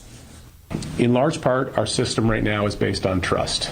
Trust that when the person signed the registration or signs the poll books saying that he's a qualified elector or that he is a United States citizen, that the person is telling the truth. We reached out to Mayor Ceballos for comment, but have not heard back yet. The Coldwater City Council, though, released a statement on social media saying the mayor called them in for a special meeting over the noon hour to, quote, discuss recent events that have transpired with the Kansas Attorney General's office. While the recent allegations involving the mayor are understandably concerning, we will allow the proper legal process to take its course before making any further comments, unquote. Ceballos is expected to be in court for his first appearance on December 3rd. Can't wait. Oh, and by the way, voter fraud is fiction. That doesn't happen in America. That's what the left says all the time. Ken Blackwell, former mayor of Cincinnati, also served as Deputy Undersecretary at HUD and as Ohio State Secretary of State. Joins us now. Ken, thanks for being with us again. Appreciate it. Always good to be with you, sir. So, Ken, I mean, not that we need to continue piling on the evidence. Some stories are more shocking than others. But, you know, given your experience as a Secretary of State, voter fraud is a myth. Please respond. Yeah, there is an all-out assault on citizenship, and the citizenship and in combination with free and fair elections are the foundation of our constitutional republic. And so when you have this citizenship fraud, and when you don't have a way of tightening the chain of custody of ballots or verifying a person is who they claim to be, you have a direct threat to our constitutional republic. And of course, this is not folly. This is not, fiction. This is a real problem that deserves our attention and corrective action. And Ohio has come a long way. I mean, from you to present day with Frank LaRose, there's been a real serious effort made to maintain the vote accuracy of the voter rolls, to clean up the voter rolls on a regular basis. But that, of course, that doesn't happen in every state, Illinois being one of them. And this is where the Department of Justice has attempted to intercede and essentially challenge states to abide their own rules and regulations with respect to maintaining the integrity of the voter rolls. Oh, absolutely.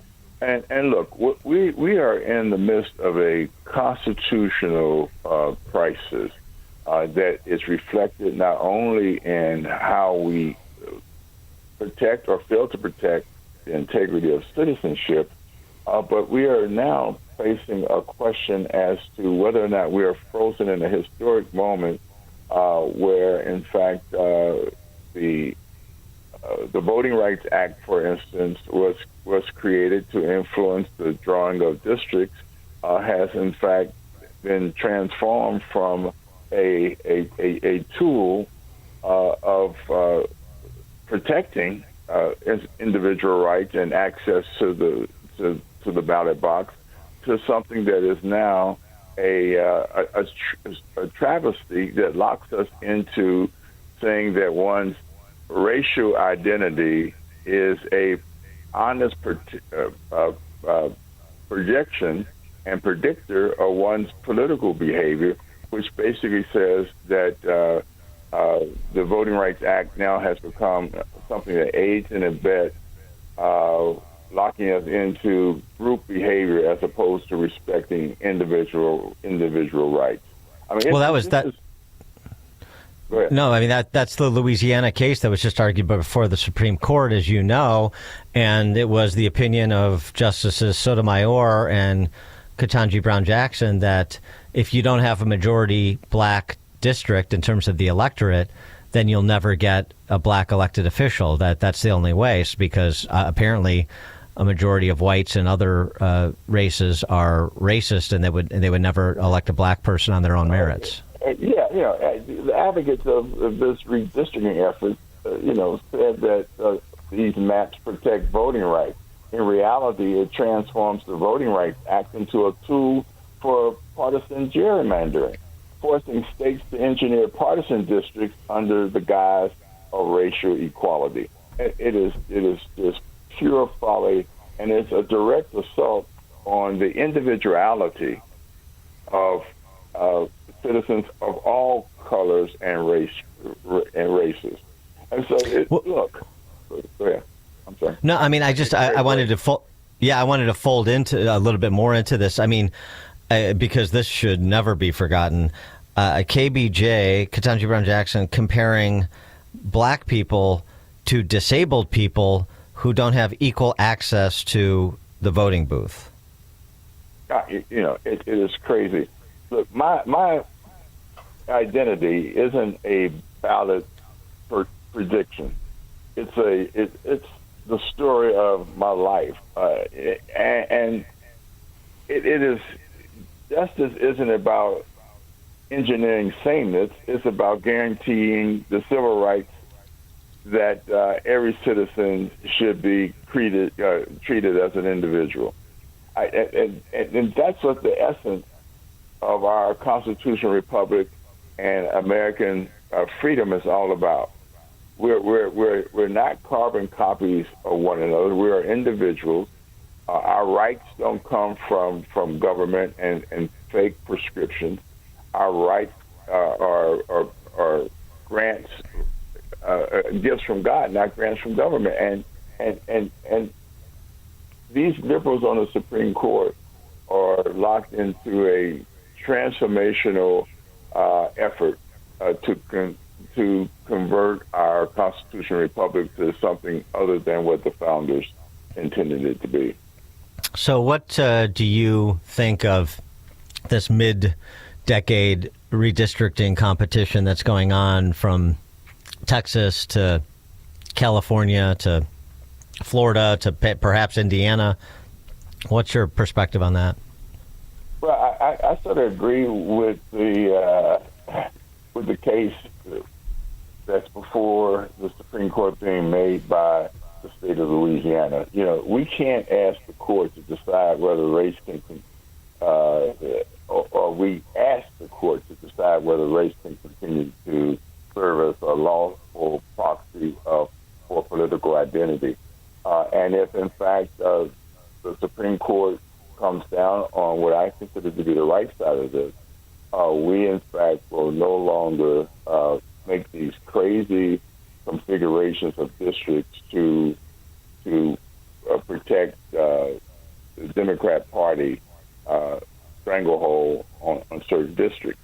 The reality is that, you know, over the course of history, blacks have been Republican, they've been Democrats. You know, you cannot lock us into a political bloc that destroys our individual rights.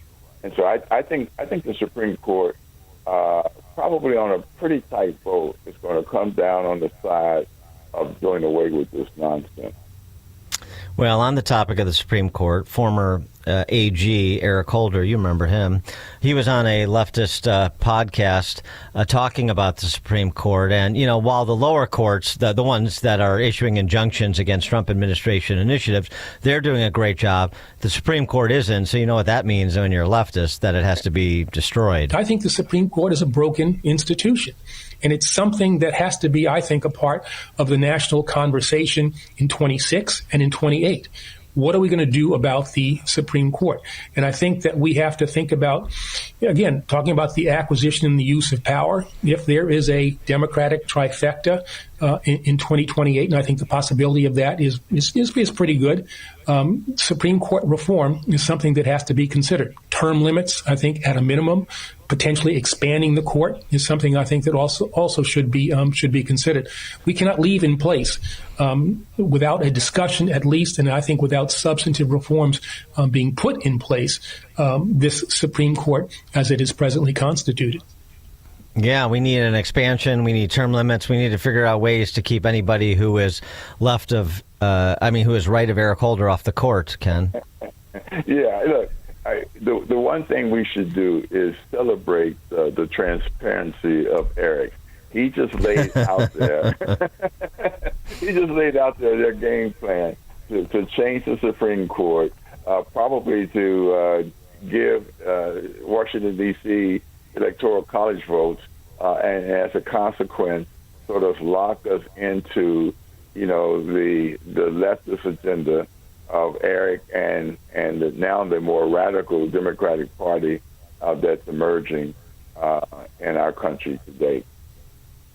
There's a real battle. There's a real battle going on within the Democratic Party, and I think it's going to be fascinating to see where they net out. And Republicans better be ready to fight for our constitutional republic and a recognition that in 250 years we are the most viable constitutional democratic republic in the history of the world. Very good. A former mayor of Cincinnati, former Ohio Secretary of State, also served as Deputy Undersecretary at HUD. He is Ken Blackwell. Ken, thanks as always for joining us. Appreciate it. God bless you, baby. Bye-bye. And Ken joined us on the Turnkey.pro answer line. It's like a hot, steaming cup of information to start your day. It's Chicago's Morning Answer on AM 560. The Answer. Are you a small business with just a couple of computers? Or maybe 50? Then listen up, because your business deserves the same protection and support the big guys get. Small businesses are the backbone of our country, and they're often overlooked. Not with Turnkey. We're entirely focused on the small business community. For 30 years, our multi-generational family-run IT company has been the trusted technical partner for small businesses just like yours. We're not some giant monolithic faceless corporation. We're local, we're personal, and we're passionate about helping small businesses thrive. From advanced backup, antivirus, and anti-ransomware to help desk support that actually helps, we've got your back. And right now, we're offering new customers a powerful firewall router, a local and cloud backup device, plus your first month of service absolutely free. Because at our core, we believe small businesses deserve big protection. At Turnkey, we're champions of small business. So visit us at turnkey.pro. That's turnkey.pro. Imagine spending your holiday season with family, not IT headaches from work, so you can focus on those family headaches. With managed IT help desk services from Access One, you get 24/7 expert support, an IT team that never takes time off for roughly the same cost or less than one IT person. Access One's IT help desk is a local center here in Chicago, ready to help 365 days a year, so you have less IT downtime and no IT staffing issues. You deserve to enjoy your holiday season with family, eating home-cooked meals, not getting interrupted with IT issues. Access One can give you peace of mind during the holidays and beyond. It's a gift to yourself and your company. To speak with an Access One agent, call 800-654-1555 and tell them AM 560 sent you. Access One is now offering a 90-day risk-free trial so you can discover how they fix IT for good. Learn more at accessoneinc.com/guarantee or call 800-654-1555. 800-654-1555. IT support tickets piling up. Not anymore. Hand off your help desk to Access One. Again, offering a 90-day risk-free trial. Visit Access One Inc. That's the number spelled out, O-N-E. accessoneinc.com/guarantee. My ride smells just right, just right, just right, just right. Y'all gotta try that Febreze car. Just right, just right, just right. Yeah. La la la la la. With up to 40 days of consistency, all over Febreze car clips right on your vent. You know my car's my happy place. Keep that smile on my face when it smells just right, just right, just right. Yeah, breathe happy Febreze. La la la la. Stuck in a job that just isn't getting it done? Maybe it's time to go for IT. Whether you're just starting out, switching careers, or a military veteran ready for change, My Computer Career can help you launch a rewarding career in IT in months. No prior experience needed. Why spend years getting a traditional degree when your future in IT can start right now? Take the free career evaluation at mycomputercareer.edu today. Your most powerful upgrade? Your career. Go for it. Go for IT. Financial aid is available to those who qualify, including VA benefits. When the power goes out, life stops. Heat, AC, fridge, phones, all gone. But with a Generac home standby generator from True Power Generator Service, your home powers back on automatically, so you're never left in the dark. Book your consultation today at TruePowerGenerator.com. That's TRUPowerGenerator.com. Plus, 560 listeners get a free 10-year extended warranty. Terms and conditions apply. Call for details. True True Power Generator Service and Generac. It's not just a generator, it's a power move. Want to see if you could pay less in taxes? Try the quick and easy tax calculator at willsave.com. Yes, a free tax calculator. That's WILSAVE.com. Calculate how you could keep more of your hard-earned money and give less to Uncle Sam, especially in retirement. Get your free tax analysis today at willsave.com. And don't forget to tune in to Protecting Your Assets with Steve Shyman every Saturday morning at 8, right here on AM 560, The Answer. Priority Tax Relief. Attention taxpayers, if you owe $5,000 or more, have fallen behind on filings, or missed an IRS deadline, you're already on the IRS's radar. The IRS has resumed aggressive collections. That means wage garnishments, bank levies, even seizures of your home, car, or retirement accounts. If you owe $5,000 or more and missed the deadline, you're stacking new debt on top of what you already owe. Call Priority Tax Relief now. Their experts fight back fast and save their clients millions in tax debt every month. I owed over $50,000, and they settled it for pennies on the dollar. These guys are legit. After speaking on my behalf with the IRS, my entire debt of $25,000 will be eliminated. Call for your free consultation. 800-697-3208. 800-697-3208. We make your tax relief our priority. Priority Tax Relief. AM 560, The Answer. Top of the morning, Dan Proft here. You know, you've really let Michelle Obama down because you haven't signed up for her podcast.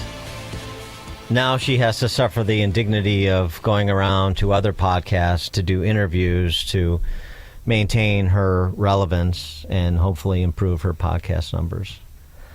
Her brother can't do it by himself. And so she's been a bit of a tour over the last week, doing these sit-downs with other podcasters, and Stephen Colbert, who's sort of a glorified podcaster, to try to make sure that she maintains her position in your consciousness. And, of course, what does she like to talk about? Herself, and how tough it is to be her. You know, you think having, like, hair and makeup people prepping you every day, you think that's a luxury? You think that's a benefit? You don't know anything. Yeah. Well, I didn't really have that choice as First Lady. Of course, right? Yeah. Every day, every time I was up, as we called it, you know, I was up for the public. Yes. And the days were long. So, as you mentioned, to save time. Yes. You know, I know having a glam team, a trifecta, it feels like a luxury, but it was a time necessity. Yes. There's absolutely no way that I would be able to do my hair and makeup and have clothes ready that fit, you know, because rare is the woman that can live off the rack. Yes. You know, by the way, that Jamie Kern-Lima that was interviewing her may be the most annoying person in the world. I'm not sure, with the soft yes affirmations. He's like a female Stuart Smalley. Anyway, where is the woman that can live off the rack? All of her stuff had to be custom made. Create more room in certain areas. I'm presuming, I don't know. But I mean, again, glam team is a problem. Black hair is a problem. That's not me saying it. Hair as women of color, that the way our hair naturally grows out of our head, it's beautiful, but if we struggle to make it look like the standard, that means we are spending thousands of hours and lots of money straightening out what is naturally curly hair, right? And that takes time out of your life. Costs She's so money. burdened. Yeah, it costs money. It's tough. Real tough. That's why she needed that. She and Barack needed that Netflix deal to pay for all the hair products. Why do you have to conform to a standard? No follow-up was asked. And, you know, a lot of pressure on her, you know, to look like a woman. I want to be professional, at least I did. I wanted to be taken seriously, but there is the expectation there's a level of femininity to being the First Lady. And as a black woman, I felt that I had to make sure that people could see my feminine side. You know, I took the job very seriously. So I took the job of attempting to project femininity very seriously. You know, how well she did at that? Well, that's, up to you, the American people. Oh, boy. The jokes write themselves, don't they? Coming up at 7:07, we'll circumnavigate the globe geopolitically with Stephen Bucci from the Heritage Foundation. It's now 7 o'clock on AM 560 WIND Chicago. The shutdown may finally end this week. I'm Dave Anthony, Fox News. The goal is to get the government open, give people the certainty they need with the upcoming holidays. That's what Republican Senator John Barrasso told Fox after a late-night vote that finally broke a filibuster, upsetting progressives like Senator Bernie Sanders. 8 Democrats voted with the Republicans to allow them to go forward on this continuing resolution. And to my mind, this was a very, very bad vote. Because Democrats did not get the extension of expiring Obamacare tax credits they demanded. The move would reopen the government under a deal which includes spending enough money to keep the government running until the end of January. It would fund SNAP benefits, federal workers would get their back pay, and the Senate would have a vote next month on whether or not to refund Obamacare subsidies. Fox's Mark Meredith at the White House. It's not exactly clear when the Senate and House will vote on that funding. Another 1,500 plus flights canceled today, 1,200 more delays related to the shutdown. Transportation Secretary Sean Duffy tells Fox. More controllers aren't coming to work day by day. The further they go without a paycheck. Some flight problems, though, are weather-related with snow in the Chicago area up to Michigan.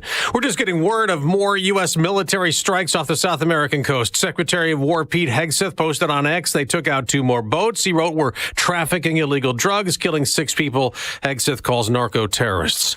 2 Major League Baseball pitchers have been indicted on fraud and bribery charges, accused in another sports betting scheme. Luis Ortiz is due in court today. Emmanuel Clase is not in custody yet. Both played for the Cleveland Guardians. The FBI and federal prosecutors alleging that the two would plan to throw things like a certain type of pitch or a ball instead of a strike ahead of time. Then they and their friends would place bets on it. The players would also allegedly sometimes get paid by other people to throw a specific pitch. Fox's Greg Thompson. President Trump issued 77 pardons last night related to the 2020 election, including his former attorney, Rudy Giuliani. America's listening to Fox.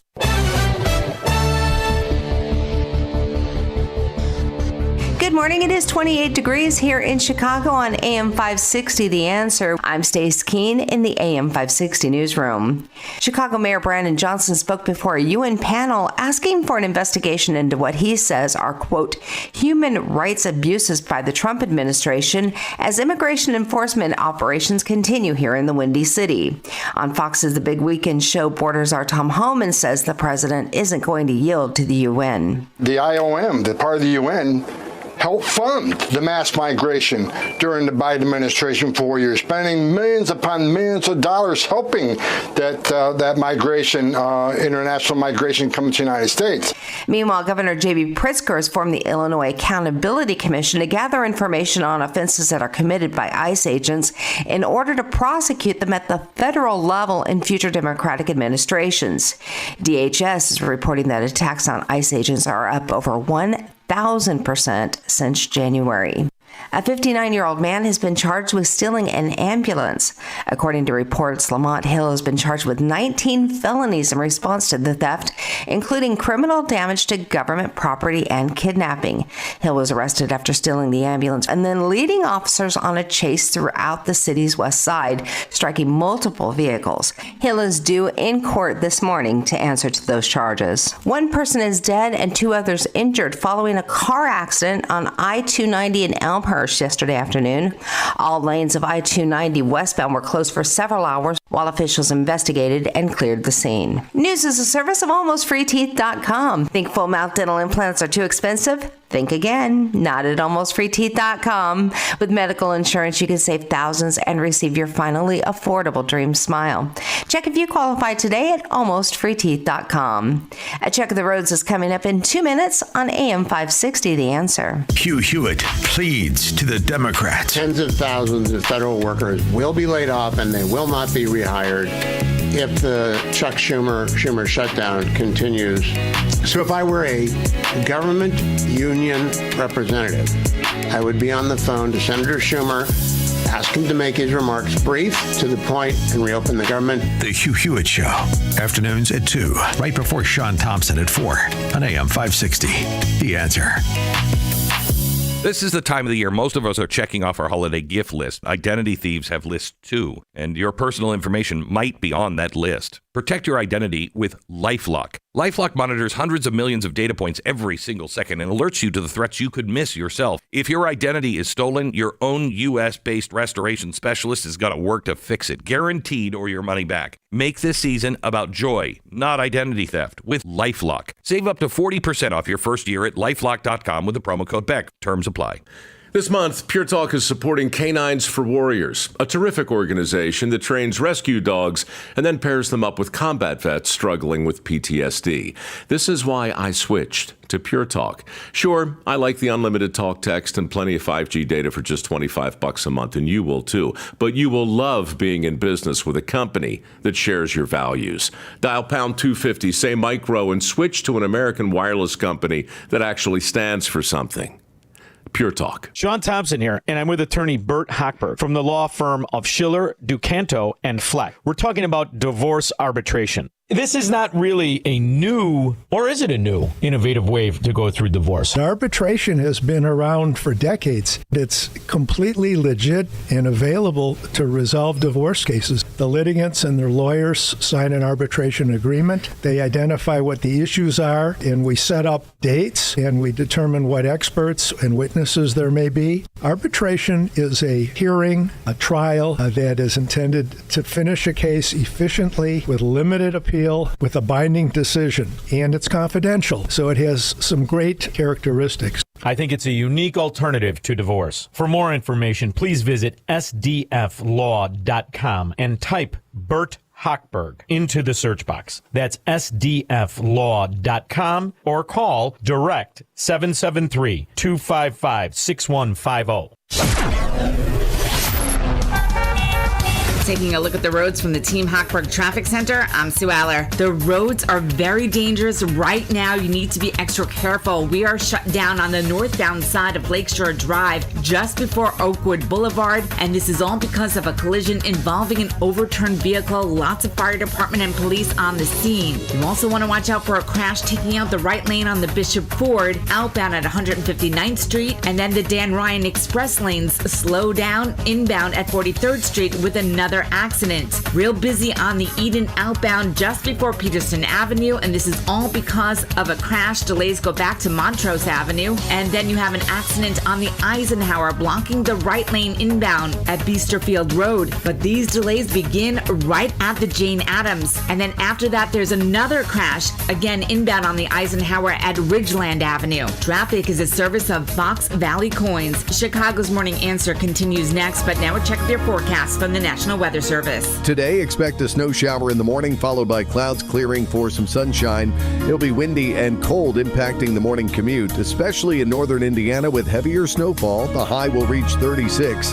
Tonight will be partly cloudy and cold with a low of 27. I'm meteorologist Jason Caterina on AM 560, The Answer. Get the latest weather, traffic, and news updates online at 560theanswer.com. Now, from the Signature Bank Studios, this is Chicago's Morning Answer with Dan Proft on AM 560. The Answer.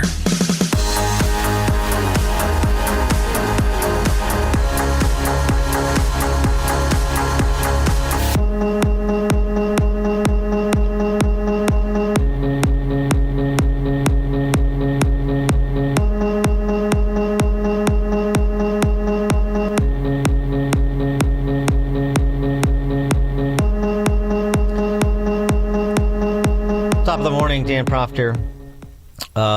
President of Hungary, Viktor Orban, recently said, today in the Western world there's a civilization-level struggle for something that is called the West. There's always been a great struggle in Western politics. I mean the right wing, those who have remained within the Christian national Western tradition,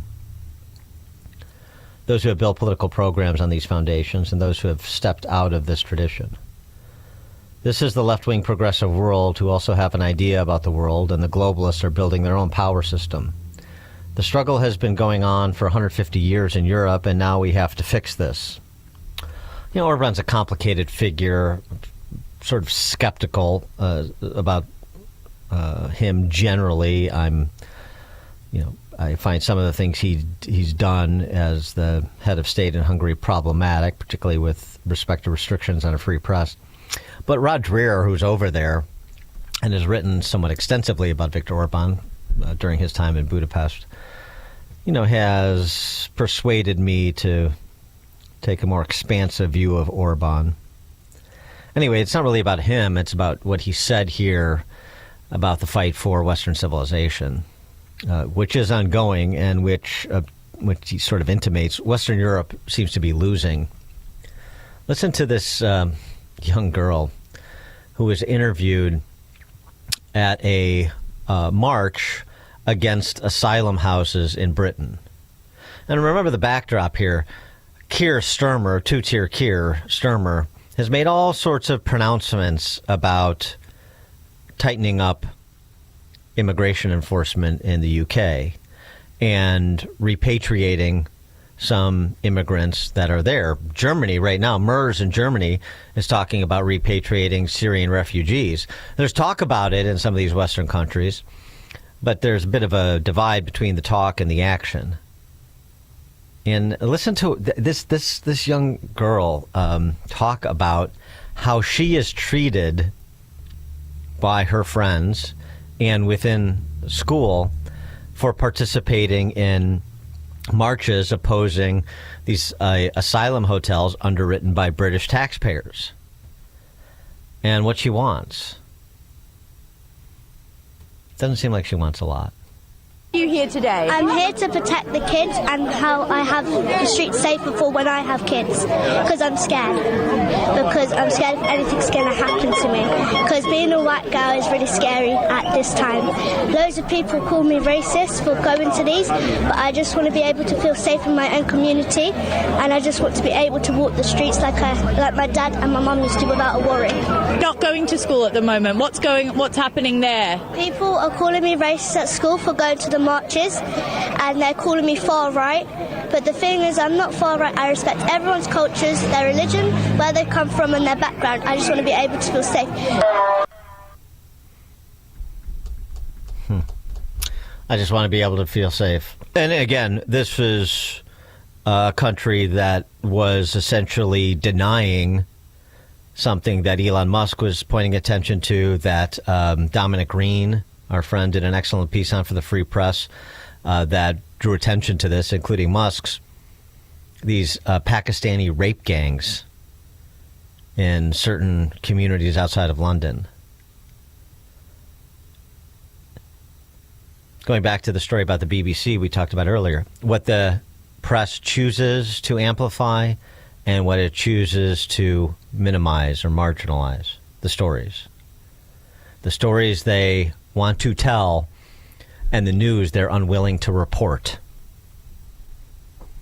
And obviously, it should be obvious, the analogs in the United States are plentiful, aren't they?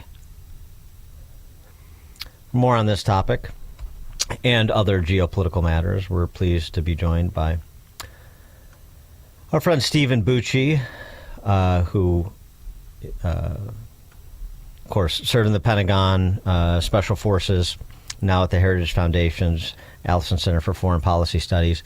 Stephen Bucci, thanks for joining us. Appreciate it. It's always great to be on the show. Thanks for having me back again.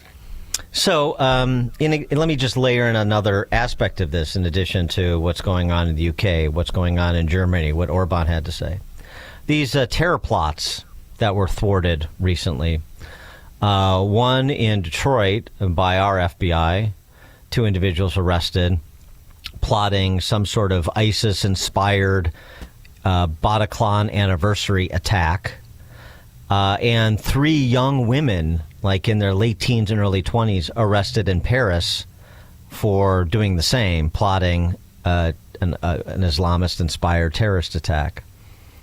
What is? I don't want to make more of it than it is. I want to be proportional here in terms of these one-offs, or are we seeing a resurgence here? I mean, it's sort of like one of these things we talked about quite a bit after 9/11, and during the height of the wars in Iraq and Afghanistan, not just about jihadism, but about sort of the quote-unquote multiculturalist policies of Western Europe that had begun to seep into the United States and then were expedited considerably under Obama and then, of course, exponentially under Biden. Where are we in 2025 in the West? Well, I think what we're seeing is a kind of a cyclical process. You know, we saw great concern after 9/11, not just because suddenly we went, oh gosh, this is a problem, let's address it. It's because the other side, in support of 9/11 and against the post 9/11 response that was coming from the West, you saw more efforts by the radical elements across Europe and in the United States to sort of express themselves violently. We saw it again after the, when Al-Qaeda started going down, there were people who came up in support of their various affiliates around the world. We saw when ISIS reasserted itself, flowing out of Al-Qaeda, you saw another uptick across Europe. And now I believe it's probably connected with Gaza and the Palestinians. They thought they had a winning ticket there. And now that Hamas has been hammered very hard, and there, we have this ceasefire, hopefully trending towards a peace agreement. You're seeing around the world their adherents getting stirred up again. So every time there's some uptick in the radical world, you get supporting actions popping up as well. And the response in the West has always been, well, it's a police issue, let's deal with it. But, don't target anybody else. Don't assume that everybody else who's Muslim is a problem. And that may be true. They're not all problems, but there's significant numbers of people in the Muslim communities around the world that are problems, and they're hiding amongst these other folks. And in many cases, those other folks who wouldn't do anything violent themselves are willing to support, at least willing to look the other way when they see something and know something. Because they're not integrated into their respective societies, they feel no impetus to report it to police or to try and stop these bad people from doing things. And we have that problem here in America. We just had the arrest in Dearborn, and that were supposedly connected with ISIS. It's still a huge problem, and people in the West and in America who wave it off and say, oh, well, this is just a couple of one-offs, we don't need to get too excited about it, are wrong. We do need to be excited about it. We do need to be prepared for it. We do need to put the assets, police and intelligence, and if we're dealing overseas, military as well, into this problem. But there's lots of folks across the West and in America who think if you say that, you're some sort of, fascist thug. Why would you ever say that? Well, I'm sorry. These people are breaking the law. They're dangerous. They're a threat to our society. And if you don't address threats to your society, they grow. I wanted to get around the globe a bit. Zelensky announced over the weekend that I understand to be him and NATO allies, Western Europe, we're preparing the 20th sanctions package with our EU partners. We expect this package's content to be prepared within a month, and we propose including Russian legal entities and individuals that are still profiteering from energy resources. Okay, 20th package. So how's it going? I don't want to be too flip about it because I watched this interview with an expert in Ukrainian-Russian relations, ostensibly, who claims that power grids are exploding, soldiers are unpaid, talking about Russia, soldiers unpaid, cities running on generators. this guy Constantine says Western sanctions are finally cutting off the oxygen. Oil giants like Rosneft and Lukoil are scrambling for cash. That Russia is feeling the effects, that the squeeze is happening and it's having impact. But it's really difficult to tell because, of course, Putin doesn't care how many lives are lost in pursuit of conquering Ukraine. That seems to be the overriding problem in this. It continues to be the overriding problem in this calculation.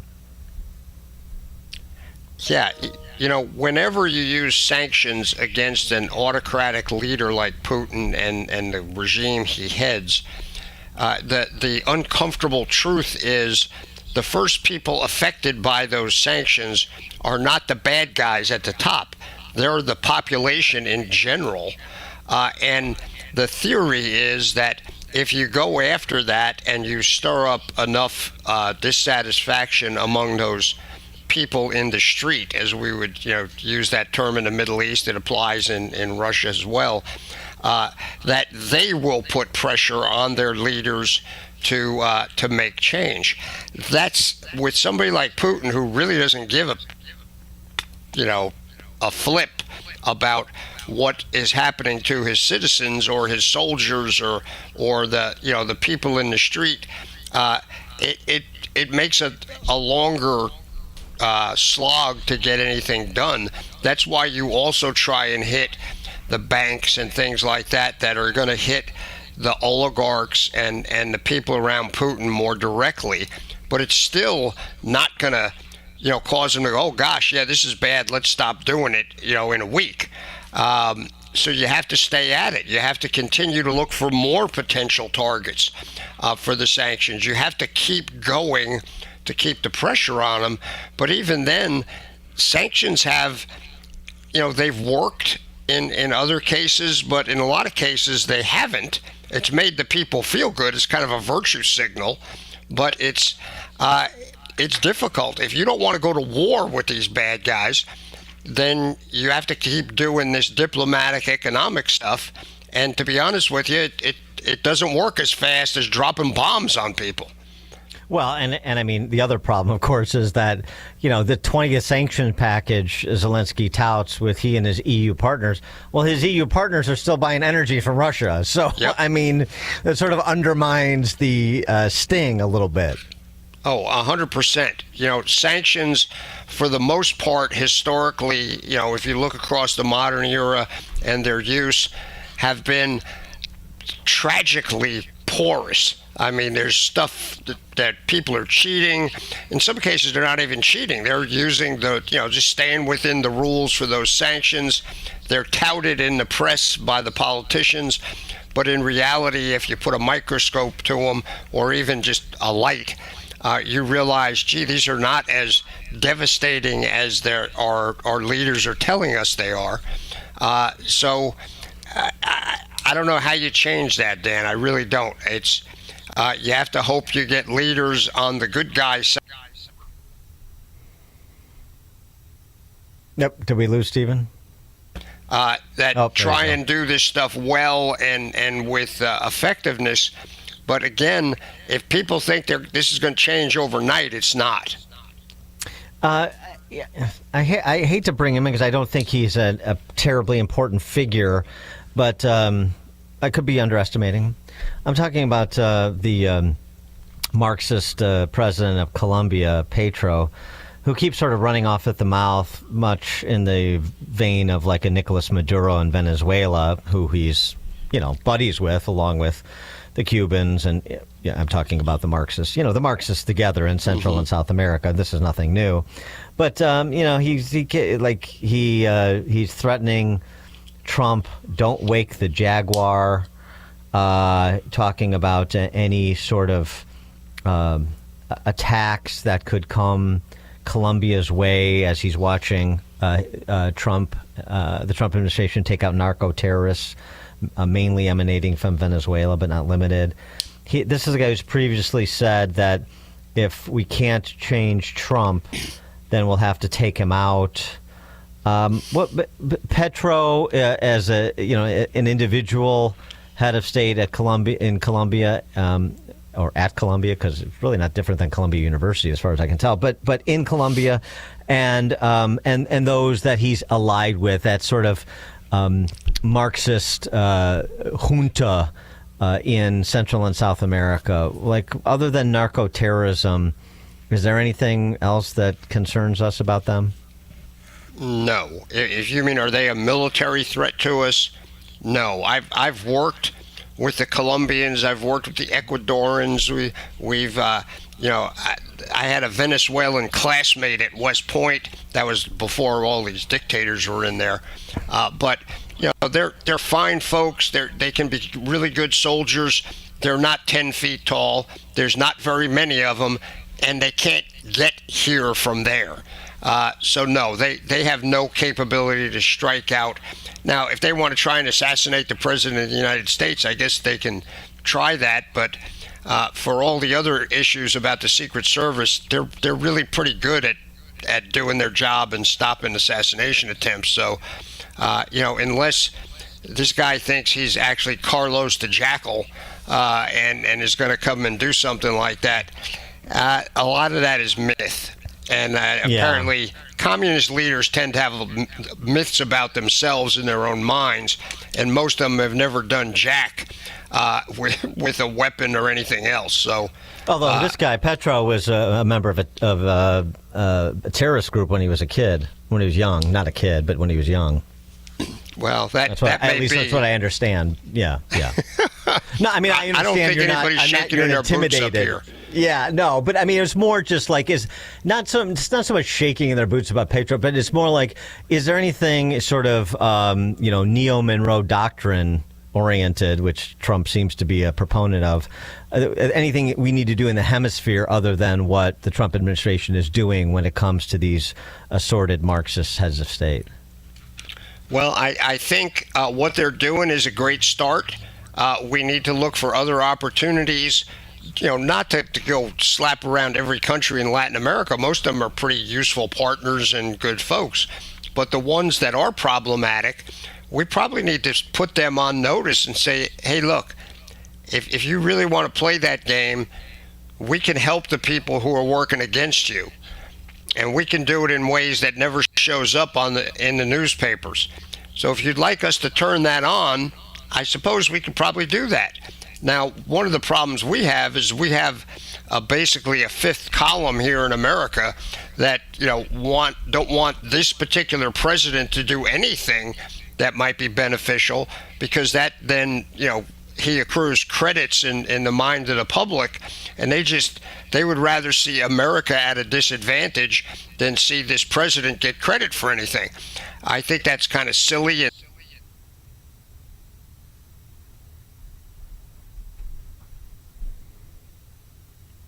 Stephen, hello? We lose him? Okay. All right. Well, I guess we'll leave it there with Stephen Bucci. Dan Proft, Chicago's Morning Answer. There's only one radio show in Chicago talking about today's biggest stories and telling you what they really mean.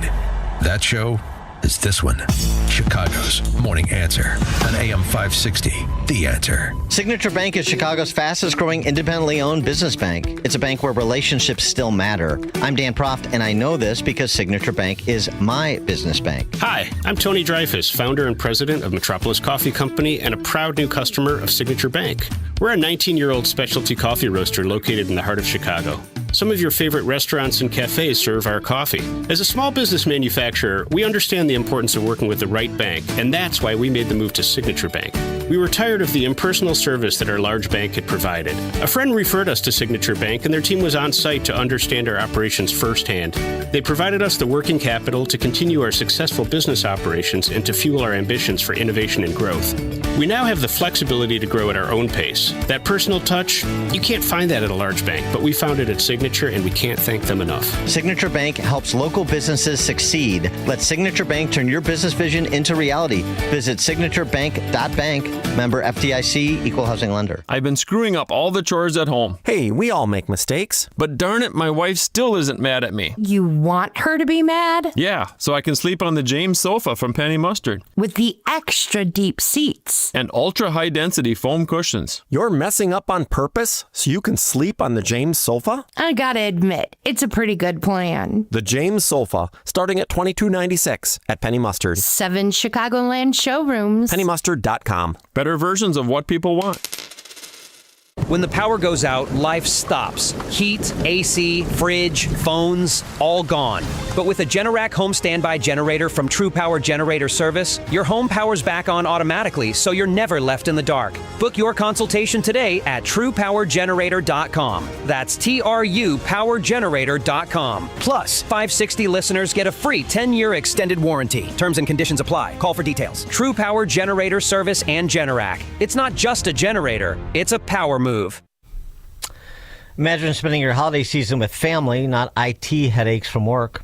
With managed IT help desk services from Access One, you get 24/7 expert support, an IT team that never takes time off, for roughly the same cost or less than one IT person. Access One's IT help desk is a local center here in Chicago, ready to help 365 days a year. So you have less IT downtime and no IT staffing issues. You deserve to enjoy your holiday season with family, eating home-cooked meals, not getting interrupted with IT issues.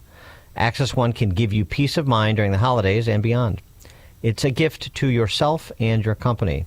To speak with an Access One agent, call 800-654-1555 and tell them AM 560 sent you.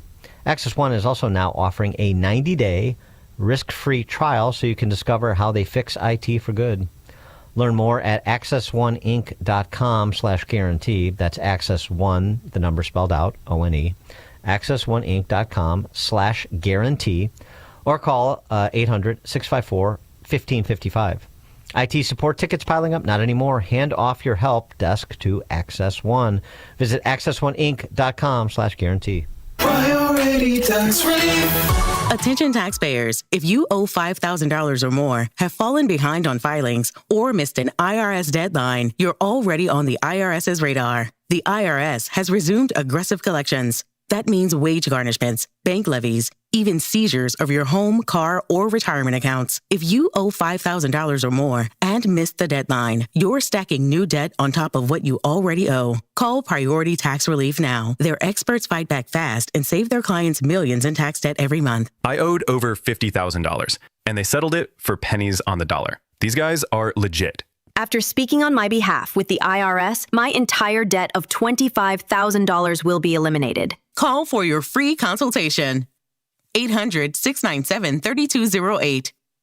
800-697-3208. We make your tax relief our priority. Priority tax relief. AM 560, The Answer.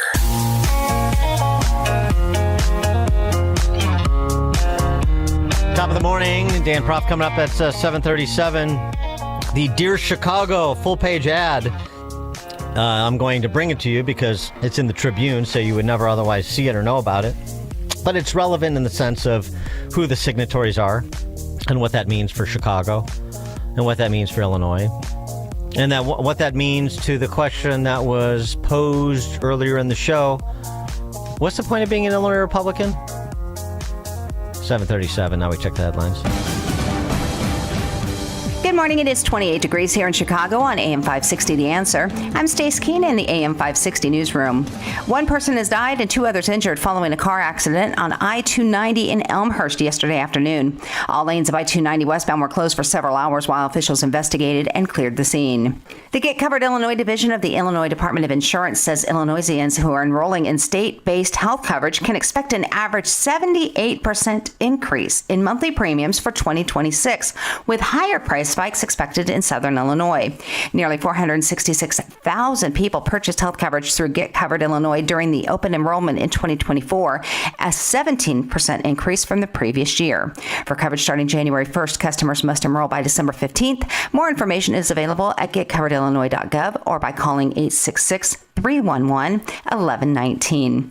News is a service of Team Hochberg. They've helped thousands of AM 560 listeners with the best rates and service. Let Team Hochberg help you by visiting am56david.com or call 855-563-2843. That's 56david.com, lower.com, equal housing lender, NMLS 1124061. A check of the roads is coming up in 2 minutes on AM 560, The Answer. Scott Jennings explains the impact of the shutdown. House Minority Leader Hakeem Jeffries said that he is opposing a Senate Republican bill to extend pay to the troops and to some federal workers during the shutdown, all to appease a radical left-wing base. It is pathetic political theater. The Scott Jennings Show.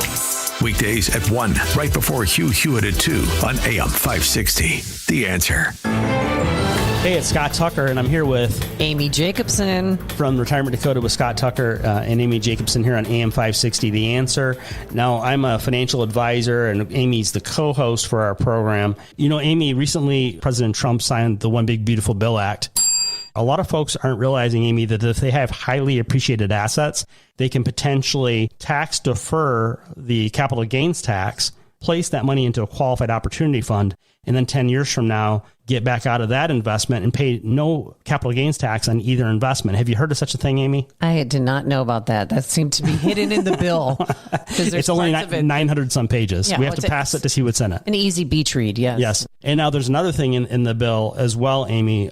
Section 1202. Amy, did you read Section 1202? I did not, but thank you for the homework assignment. If you're a small business owner, many small business owners can now sell their small business and potentially pay no federal capital gains taxes on that capital gain of selling their business. Wow. If you'd like to get a free copy of my latest book, Escape Illinois, Should I Stay or Should I Go? Text the keyword book. That's BOOK to 224-496-3999. Text the keyword book to 224-496-3999.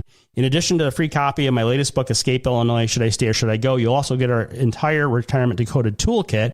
We'll also give you the opportunity to talk to us 15 minutes for free over the telephone at another time so we can go through the One Big Beautiful Bill Act with you, show you how to potentially sell your highly appreciated assets and pay no federal capital gains tax, how qualified opportunity funds work, and also if you're a small business owner, how to potentially pay no capital gains on the sale of your small business through Section 1202, the One Big Beautiful Bill Act. Text book to 224-496-3999 or call that very same number, 224-496-3999. Investment advisory services made available through AE Wealth Management, LLC, a registered investment advisor. Firm does not offer tax advice. Picture this. You're halfway through a DIY car fix and boom, you're missing a part. It's okay, because whatever it is, it's on eBay, and it's guaranteed to fit every time. eBay. Things people love. Taking a look at the roads from the Team Hochberg Traffic Center, I'm Sue Aller. Shut down on Lakeshore Drive northbound right by Oakwood Boulevard with a collision involving a flipped over car. You want to avoid this altogether. Go with the main roadway of the Dan Ryan, not the express lanes, because in the express lanes inbound at 43rd Street, there is an accident. Barely moving on the eastbound side of the Jane Addams as you approach the Eisenhower, all because of a crash on the Eisenhower inbound at Biesterfield Road. And then on the outbound side, there's another collision involving 5 cars at Route 83. And the Bishop Ford outbound at 159th Street, there's another accident. This report is sponsored by Macy's Backstage. Macy's Backstage is a whole department inside your Macy's store where you'll find everything you need for the holidays, all for under $35 with new arrivals every day. You never know what amazing deals you'll find. Don't wait. Find a location at Macy'sBackstage.com. Chicago's Morning Answer continues next, but now a check of your forecast from the National Weather Service. Today, expect a snow shower in the morning with clouds clearing for some sunshine later on. It'll be windy and cold, so brace yourself for a slow morning commute, especially in northern Indiana where heavier snow is predicted. The high will reach 36 degrees. Tonight will be partly cloudy and cold with a low of 27. I'm meteorologist Jason Caterina on AM 560, The Answer. Get the latest weather, traffic, and news updates online at 560theanswer.com. This hourly segment is brought to you by Goldilocks, offering smart security systems to homes and businesses. Call Goldilocks at 708-889-5600. Now, from the Signature Bank Studios. Only the biggest stories, only the biggest guests, and only the biggest opinions. This is AM 560, The Answer.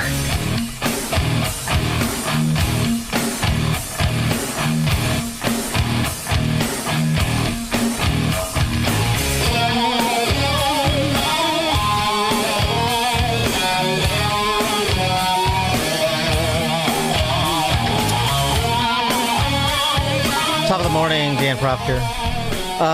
Text from earlier, 630. I think this is when I asked went over the op-ed from the Chicago Tribune. What does it mean to be an Illinois Republican? Nobody seems to know. I mean, I do. But I was looking for responses. I hate just giving the answers.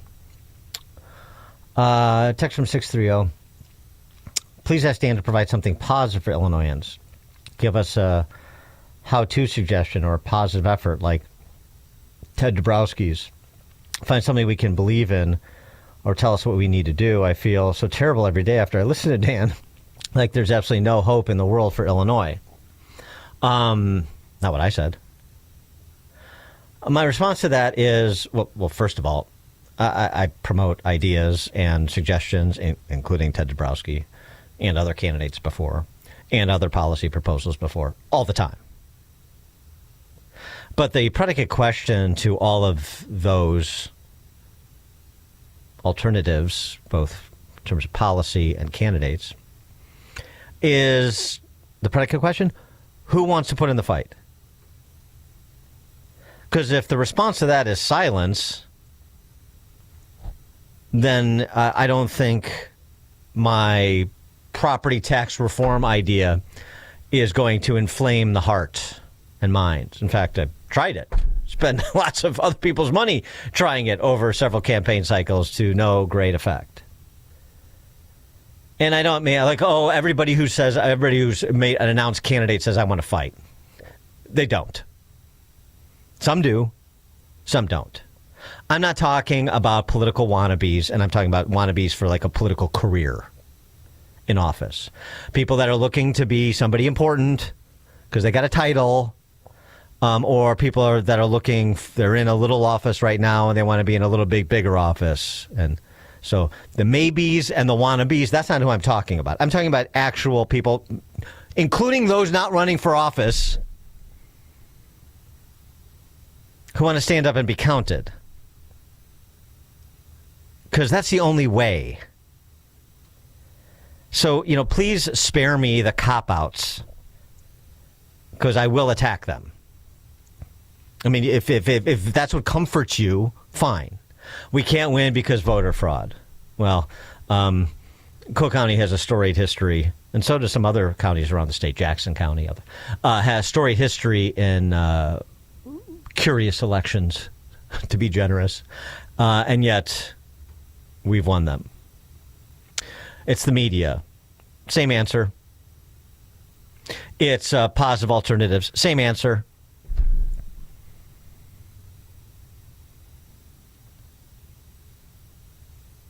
We lack any demonstrated willingness to stand and be counted. Generally speaking, there are exceptions. There are moments. There are individuals. But, let's see people show up. Let's see people push back when it's time to push back. I always remember this comment that Deborah Rowe, who, she used to be at WLS, same time I was there, would tell me about, my question, like, how do we do a better job, me being conservatives, Republicans, whatever. How do we do a better job, making overtures to black families in Chicagoland and elsewhere? How do we bring them into the fold? I was trying to replace intolerable and intolerant, overeducated, under-intellectualized, pro-abort, sentimental barbarians in the suburbs long before it was de rigueur, long before Trump did it. I'll tell you that. So I was trying to, and what would she say to me? She said, well, here's the first thing you do. Stand up when it's time to stand up. Show up when it's time to show up. So when something happens that is of particular importance to black families, be there to be counted. Use your voice.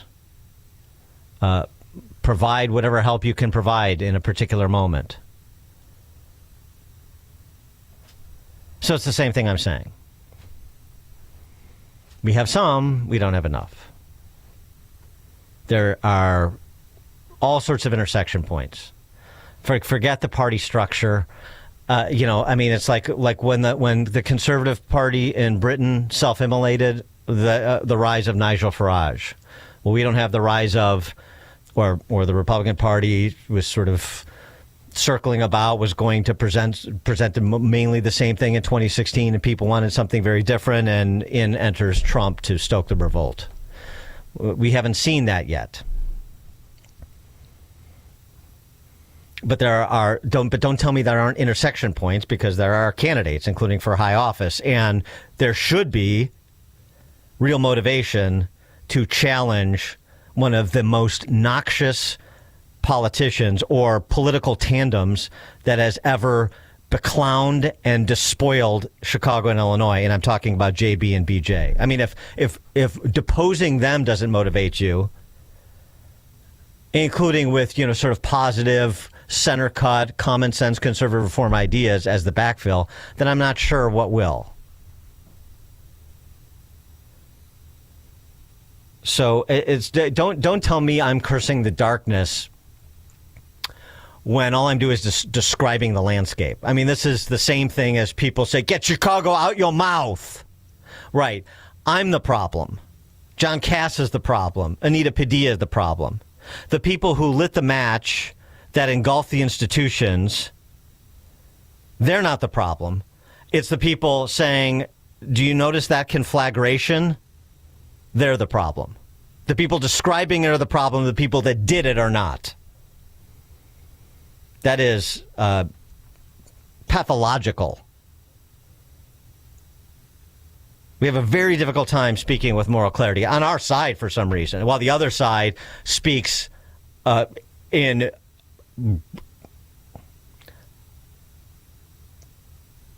pastels of ignorance and moral turpitude. These people are racist and these people are terrorists. This person is Hitler. And we can't even bring ourselves to say, what is the point of what we're trying to do? We don't know the why, and we don't know the answer to the why question. Why? Why Republican? Why you? Why this? That's that difficult?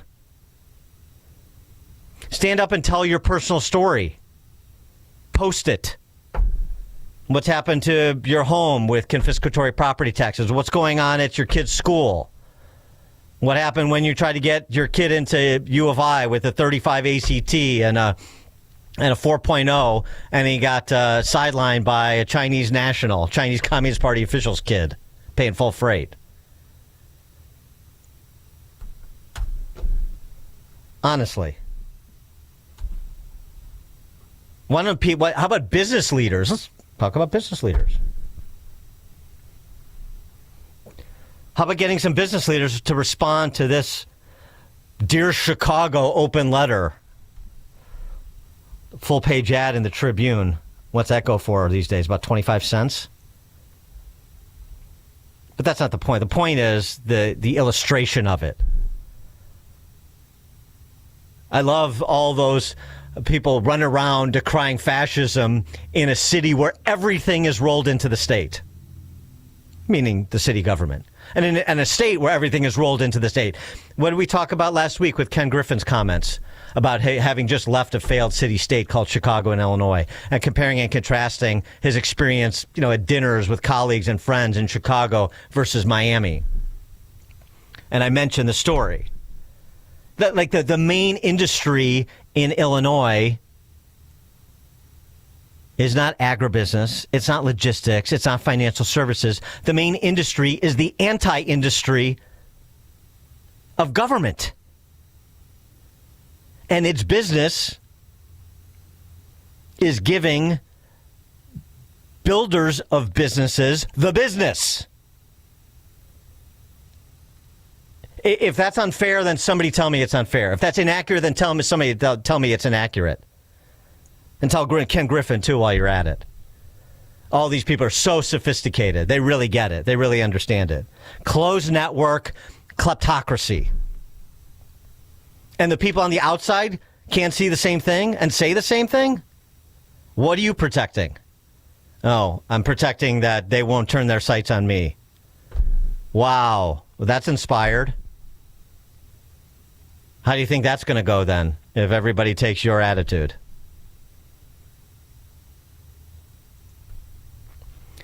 Dear Chicago, in recent weeks, we've witnessed an unprecedented militarization of our city. Masked and armed ICE and Border Patrol agents have aggressively targeted our neighbors, peaceful protesters, even members of the press corps. They forcefully arrested individuals, deployed tear gas on innocent bystanders, and used methods of intimidation to incite fear, chaos, panic across our city. Let's be clear. These enforcement tactics are dangerous, harmful, and disregard the core principles we as Chicagoans hold dear. What are those? Can somebody tell me? They're not delineated in this open letter. What are the core principles Chicagoans hold dear? I want to know.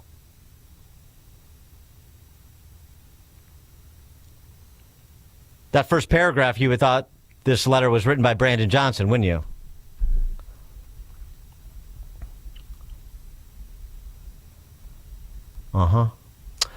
Jack Lavin, CEO of Chicagoland Chamber of Congress, is a signatory. Arnie Duncan. Craig Duchessois. Craig.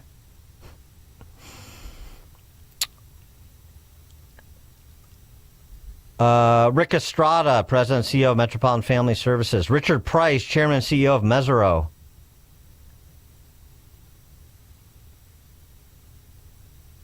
Paula Wolf, Illinois Justice Project.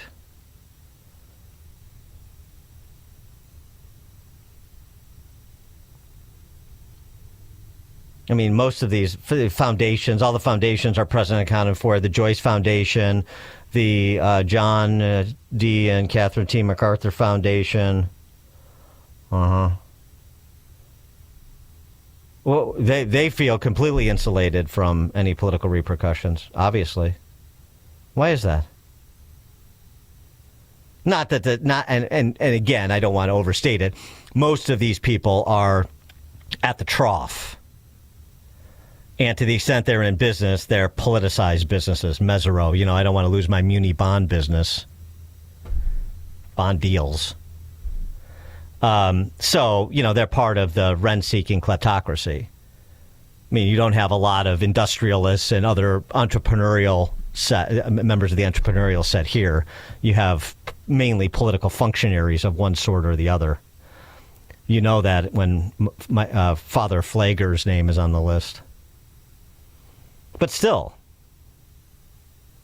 is there going to be any response to this? Because here's what happened in Little Village over the weekend. A few feet away on 26th and Kedzie, chaotic moments played out. A crowd gathered after federal officers allegedly detained a young woman. Cell phone video captures Bobino with a tear gas canister in his hand. The Department of Homeland Security says Border Patrol was carrying out immigration enforcement in the area when an unknown male driving a black Jeep fired shots at agents and fled the scene. An unknown number of agitators also threw a paint can and bricks at Border Patrol's vehicles. Mostly peaceful, throwing bricks and paint cans and a drive-by shooting. Mostly peaceful. What about those tactics, United for Chicago? Any comment? No. While immigration policy is complex and opinions differ, we agree on this. These tactics are not welcome in our city. What about your peaceful protesters, allegedly? Mostly peaceful. Oh, what about the fact that it's your elected officials that put ICE in this position? This all could be done in the jails. But you said no. You said do it in the neighborhoods because we're not going to allow you access to our prisons. Because to provide access to a prison to allow federal law enforcement to apprehend someone who presents a public safety threat and is in local police custody is aiding and abetting ICE in some way that's violative of Chicago core values. Tell me more about it, Craig Duchessois. What about the drive-by shooting in Little Village? Thankfully, nobody was hit and hurt. Where do you think this is going? As this crowd runs interference for the lawless crowd. You think that's the future of Chicago? Is that Chicago's core values? Some people have to abide the law and other people don't. Chicago, Illinois should not collaborate with federal law enforcement when they don't feel like it because they have political points to score with their constituents as they try to import a constituency that keeps them in power in perpetuity. Is that a Chicago core value?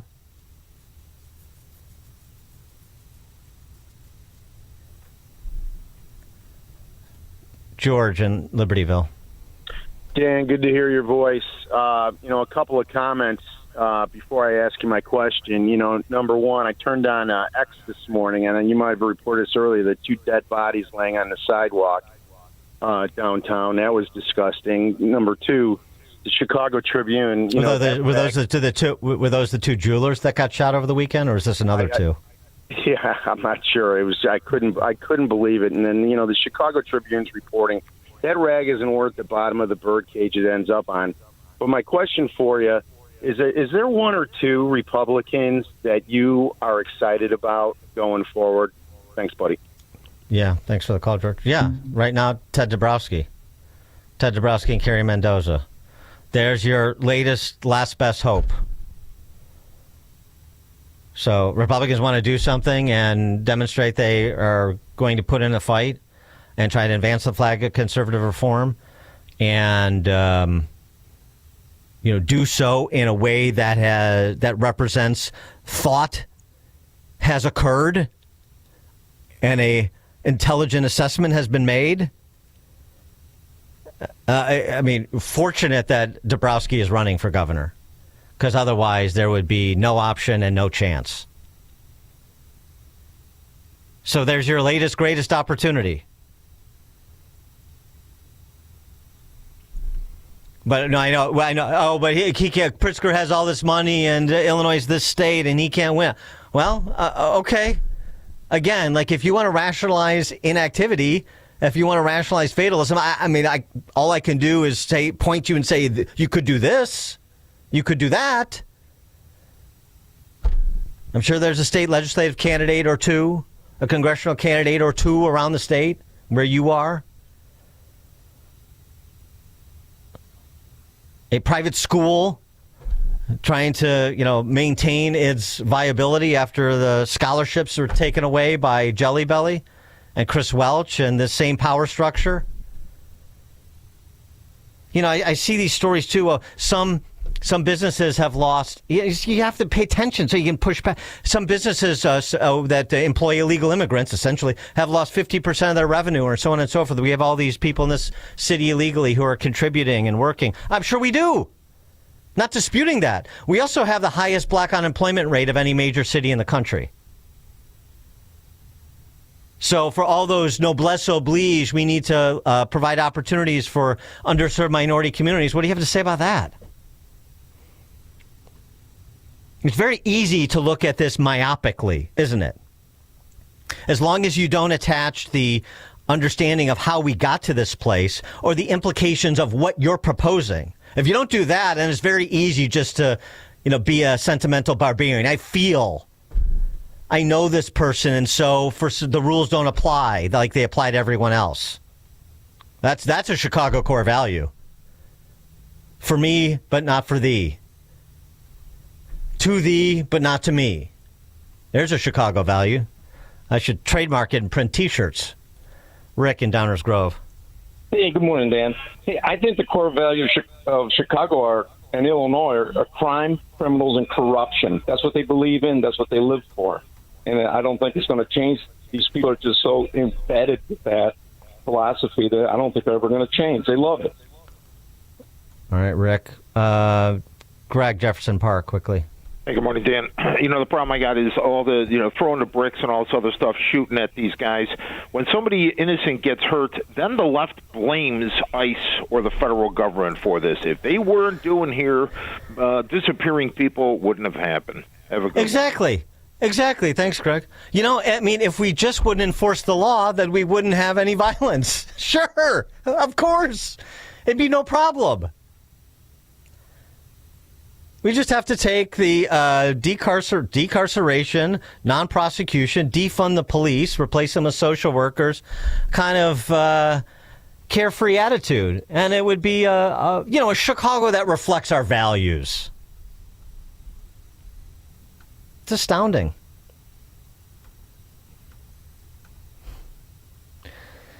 Okay. Coming up at 8:08, we will talk to Senator Ron Johnson about your regularly scheduled profligacy and mismanagement being up and running. That's 8:08. Now we check the headlines. It's AM 560 WIND Chicago. The stalemate is over in the Senate. I'm Dave Anthony, Fox News. After 8 Democrats joined Republicans last night voting to end a filibuster that blocked government funding, causing the shutdown now in day 41. Senator Jeanne Shaheen among the 8 and tells Fox, we're making sure that the people of America can get the food benefits that they need, that air traffic controllers can get paid, that federal workers are able to come back, the ones who were let go, that they get paid, that contractors get paid. Other Democrats are upset the funding bills that'll get votes this week to end the shutdown do not include an extension of Obamacare tax credit set to expire at year's end, but Shaheen says they did secure a vote on that. We are concerned about the health care costs rising significantly on millions of Americans. House and Senate votes this week would reopen government funding it through January, would also fund SNAP food assistance through next September. As the legal battle over that aid continues, a judge has blocked a Trump administration order that states to undo the steps they took to pay for food benefits. Air travel remains difficult. Sunday was the worst flying day in this country since the shutdown began. A nightmare combination, really, of FAA mandated flight reductions plus air traffic controller staffing shortages around the country. Here in Newark, for instance, you had a third of the flights that were canceled. You're talking about half of the flights delayed. Fox's Brian Yennis to the Newark, New Jersey airport. Another 1,600 flights canceled today for 1,400 delays. Some of that weather-related snow in the Chicago area to northern Michigan. We heard from the Secretary of War, Pete Hegseth, this morning, taking out 2 more suspected drug boats off the South American coast. Secretary Hegseth, in a post on X, says the vessels hit were operated by designated terrorist organizations associated with illicit narcotic smuggling and had drugs on board. He says the strikes were in international waters in the eastern Pacific and that all 6 people on board the boats, 3 on each, were killed. That's now 76 people reported killed in airstrikes since this anti-narcotics campaign started September 2nd. Fox's Chris Foster. America's listening to... Good morning. It is 29 degrees here in Chicago on AM 560, The Answer. I'm Stace Keene in the AM 560 newsroom. Chicago is back on the mind of President Donald Trump, but this time the commander-in-chief's focus is on the Obama Presidential Center. Jim Talamonte has the story. Trump referred to former President Barack Obama during a speech last week at the American Business Forum in Miami. I'm talking, well, Donald Trump is a mean person. I'm not a mean person. I just want to have a country that's great again. Is that okay? The Obama Presidential Center is scheduled to open next spring on Chicago's South Side. Trump said the center's location is not good. Ask him how he's doing on his museum library. He's got hundreds of millions of dollars of cost overruns. It's come to a dead halt. The cost of the Obama Center has grown from initial estimates around $350 million to at least $850 million. I'm Chip Talamonte. Chicago Mayor Brandon Johnson says he wants corporations to pay more in taxes, but with some city council members opposed, one alderman says the mayor could be planning a property tax increase. In his 2026 budget proposal, Johnson included a $21 per worker monthly tax on businesses with 100 employees or more. The mayor says it's not unreasonable for corporations to pay for what he called, quote, their fair share to support the city. And mandated flight cancellations along with heavy snow have travelers flying in and out of Chicago's O'Hare and Midway airports feeling the pain this morning. If you have travel plans, you're urged to check with your airline to ensure that your flight is on time. News is a service of AlmostFreeTeeth.com. Think full mouth dental implants are too expensive? Think again, not at AlmostFreeTeeth.com. With medical insurance, you could save thousands and receive your finally affordable dream smile. Check if you qualify today at AlmostFreeTeeth.com. A check of the roads is coming up in 2 minutes, but time now for the AM 560 Business Beat, a service of Signature Bank. I'm Charles Payne, and this is the Fox Business Report. Stock futures are rallying on progress to end the government shutdown. The Senate voted to advance a measure designed to end the impasse. NVIDIA shares are also rallying up 3%. The stock fell about 9% over the past 5 trading sessions. Video sharing app Rumble shares are up more than 20%. It is acquiring Northern Data, an artificial intelligence company based in Germany. Tesla's sales in China slipped to the lowest level in 3 years in October. Its share of the electric vehicle market slipped from more than 8% in October to about 3% in September. And Visa and MasterCard are believed to be close to a deal with merchants that would settle a long-running dispute over fees and how cards are accepted. That's your Fox Business Report. I'm Jenny Cosola, invested in you. Mike Gallagher sees the double standard working again. They think they can call all of us fascists and Hitlers and Nazis all day long. They can get violent. They can do whatever they want to do. Trump has some fun with an AI video, and they melt down like the Wicked Witch of the West getting a bucket of water dumped on her. The Mike Gallagher Show, weekdays at 9 on AM 560. The Answer. Gain insight into building strong marriages and raising godly children with Focus on the Family with Jim Daly each weekday at 11:30 a.m. on our sister station, AM 1160. Hope for your life. Let me take a moment to talk about my friends at QC Kinetics. They're helping so many listeners regain their mobility free from joint pain. Does this sound like you? Where every time you move, it's a reminder of what hurts? A reminder of how far you've drifted from the life you once had? Well, relief is closer than you think, and it doesn't have to come from surgery. At QC Kinetics, Dr. Caravelli and her team tap into your body's own regenerative power using natural healing factors that help restore and repair damaged tissue, reduce inflammation, and relieve pain at its source. Stop masking the pain. Let QC Kinetics help you regain what pain took away. And this Veterans Day, QC Kinetics is giving back to our heroes. Veterans will get $500 off their treatment. And for every non-veteran who starts care, QC Kinetics will donate $500 to the Wounded Warrior Project. It's a great time to book your free consultation to learn how QC Kinetics can help. Call 312-827-6261. That's 312-827-6261. Once more, that phone number, 312-827-6261, and tell them I sent you when you call. Welcome back to Ask Hassellus. I give up. Where are they? Who? Hassellus Mattress employees. Hassellus Mattress showrooms really are employee-free. Give our mattresses a try with no pushy sales guy. Don't believe it. You won't believe our prices either. Beauty Rest, Sealy Posturepedic, and more for way less. Free next-day delivery, too. Sure. Next you'll say I can get a free adjustable base with my purchase through Monday. As a matter of fact, yes. Oh, come on. Find an employee-free showroom near you at Hassellus.com.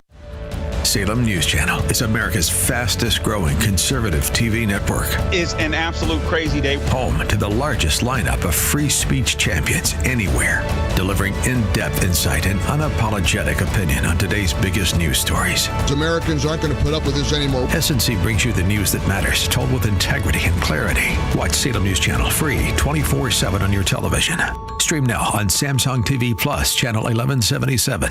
This is the time of the year most of us are checking off our holiday gift list. Identity thieves have lists too, and your personal information might be on that list. Protect your identity with LifeLock. LifeLock monitors hundreds of millions of data points every single second and alerts you to the threats you could miss yourself. If your identity is stolen, your own U.S.-based restoration specialist is going to work to fix it, guaranteed, or your money back. Make this season about joy, not identity theft, with LifeLock. Save up to 40% off your first year at LifeLock.com with the promo code BECK. Terms apply.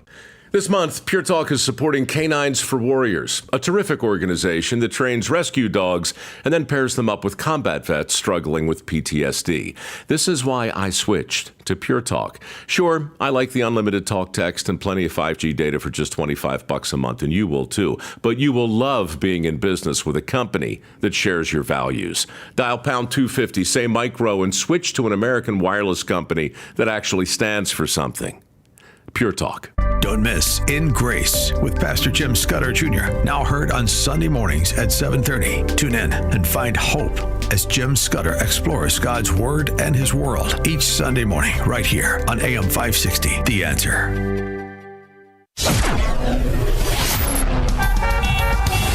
Taking a look at the roads from the Team Hochberg Traffic Center, I'm Sue Aller. A crash cleared on the northbound side of Lakeshore Drive at Oakwood Boulevard, but now completely jammed into Hollywood Avenue. The Tri-State is just solid both ways. Southbound between Washington Street to Buckley Road with a collision, and then on the northbound side, you've got delays approaching the Eisenhower. You're also stop and go on the eastbound Jane Addams as you approach the Eisenhower. On the Eisenhower, you got a big accident taking out 2 right lanes on the inbound side at Biesterfield Road. On the outbound side, you've got onlookers, so you are slow from Veterans Memorial Tollway all the way to the crash site. And then 2 left lanes are blocked on 8094 westbound right before Torrance Avenue with another accident. Delays start at Indianapolis Boulevard. Traffic is a service of Turnkey. Chicago's Morning Answer continues next, but now a check of your forecast from the National Weather Service. Today, expect a snow shower in the morning, followed by clouds clearing for some sunshine.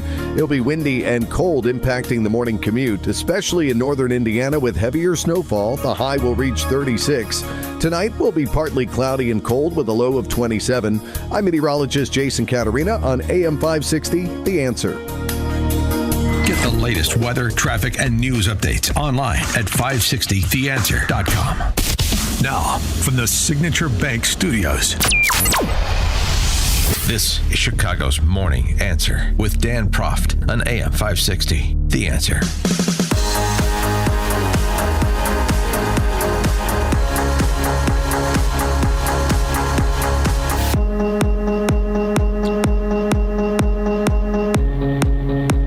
Top of the morning, Dan Proft here. So our long, in scare quotes, 40-day national nightmare is over, or is on the precipice of being over, after a deal on the furlough of non-essential federal workers was reached last night in the Senate, with 5 Dems joining Fetterman, King, and Masto from Nevada as the 3 that were already on board for the quote-unquote reopening.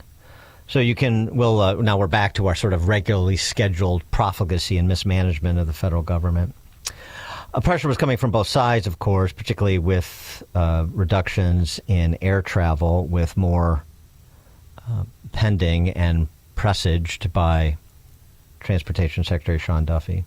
Did have some moments over the weekend that were both fun, all things considered, and telling. Scott Bessent going back and forth with Clinton Foundation donor Zero, George Stephanopoulos, on this week was somewhat entertaining, particularly when Bessent brought the receipts in terms of how the left-wing political flack that is George Stephanopoulos previously characterize these furloughs of non-essential workers back when he was formerly a Clintonista operative. George, the best way to do it, and look, you were involved in a lot of these in the 90s, and you basically called the Republicans terrorists, and you said that it is not the responsible party that keeps the government closed. And so what we need is 5 brave, moderate Democratic senators to cross the aisle, because right now it is 52 to 3. 5 Democrats can cross the aisle and reopen the government. That's the best way to do it, George. I can disagree with you about the history there, but we don't need a history lesson right now. George, let's talk about what's happening right now. If you want, I've got all your quotes here. George. I'm sure you do. But let's talk about the situation right now. Read your book. So you got one purchase on Amazon this week, and that's very much what you said. I'm glad that Bessent didn't let Stephanopoulos talk over him and got that shot in. It's appropriate. I mean, of course, there's no moral high ground that intellectual pipsqueak Stephanopoulos holds, or any of the other Sunday talkies, the hosts of the Sunday talkies. But something else that Bessent said and Kevin Hassett said and others, I mean, it's a little bit concerning, but not in the way that they intended it. And I wish there would be a little bit more consideration from the party and the president on this. Just heard about all these impacts from the government shutdown right now. Are we starting to see a permanent impact on the economy? Sure, George, and good to be with you. And we've seen an impact on the economy from day one, but it's getting worse and worse. We had a fantastic economy under President Trump the past 2 quarters, and now there are estimates that the economic growth for this quarter could be cut in by as much as half if the shutdown continues. And what your correspondent didn't talk about there, George, was there's, of course, the human cost, and we're going to have the busiest travel day of the year, the day after Thanksgiving. And Americans should look to 5 Democratic senators to come across the aisle to open that. But on the other side, there's also cargo is being slowed down. So, we could end up with shortages, whether it's in our supply chains, whether it's for the holiday. So, of course, those 5 senators came across, and we've got a deal. For more on this, pleased to be joined by Republican Senator from Wisconsin, Ron Johnson. Senator Johnson, thanks for being with us. Appreciate it. Morning, Dan. Hope you're doing well. You too. So, here's the rub I have with what Bessent and Hassett and others are saying is sort of this, if we don't get the government reopened, we could have a negative quarter of GDP growth. Well, doesn't that say, like, our government is too big, it is involved in too much, and this is an opportunity. Yeah, we need to get past this impasse in the short term, but hopefully after we get past this, we can talk a little bit more about why the American economy is so allegedly dependent on the federal government's interventions? You're exactly right. The first thing we ought to do is privatize air traffic control. We have an incredibly antiquated system. Other countries that don't are far more modernized. We're limping along here.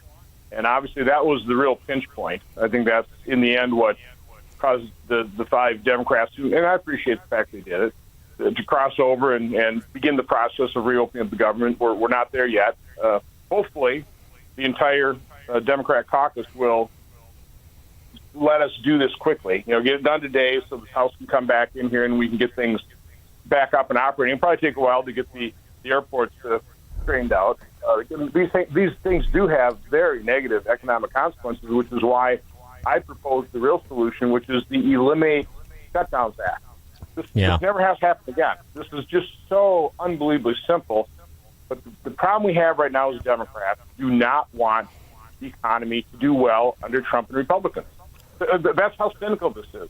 They want to see the economy tank so they can win the midterms. And they're also doing everything they can to paper over, hide the miserable failure that Obamacare is. Gross premiums are going up about 26%. The reason they're screaming about premiums doubling and tripling, that would be for probably less than 2 million Americans who are above 400% of the poverty line, that did get the enhanced subsidies, and those subsidies go away. So they're scaring the American public to think that everybody's premium is going to double and triple. That's not true. We've got maybe not even 2 million people that may be true for, but they primarily are screaming about these enhanced subsidies just to completely hide the dramatic increase. Premiums should not be going up 26%. Premiums should not have gone up close to 200% nationwide since Obamacare took effect, when inflation's up 39%. It's more than a 4-fold increase over what inflation is because of Obamacare. This is all being caused because of the faulty design of Obamacare, so they're trying to cover it up. So they dug their heels in, they fought on Obamacare to cover that up, but they primarily dug their heels in because they want to tank the economy so that President Trump can claim no success so they win the midterms. That's how grossly cynical this entire shutdown's been. And they don't care. They don't care who gets sandwiched. They are the party of big government. They in effect took their own family member hostage. Yeah, the Obamacare thing. Eliminate competition and prices go up. What a surprise. The deal, though, as I read, the deal only goes through Jan 30. So are we going to be back here at the beginning of February? That's why I've called on our leadership, and hopefully the president will get on board to really start pushing the Eliminate Shutdown Act. Yeah, we're going to be right back here. Do you think Democrats are going to fund the Department of Homeland Security? Do you think they're going to fund defense to the extent it really should be funded, unless there's an offset there and throw more money at their failed programs. I mean, did you realize that the SNAP program, food stamps, prior to Obama, the range was somewhere between 6 and 10%, probably about 7% of the American population were taking advantage of that program. Obama came in, dramatically increased eligibility. So now the range has been somewhere about 11 to 15%, average 12 to 13%. I mean, that's a 4 to 5% of the American population increase in food assistance since Obama. 42 million people on food stamps is not a metric of success. It's a metric of failure. So we pay people not to work. That's the whole thing about Medicaid expansion, single, able-bodied, working-age childless adults, give them free health care, they can sit in their dust and not work. It's really sick what Democrats are doing in this country with their massive welfare program. This mortgage our kids' future.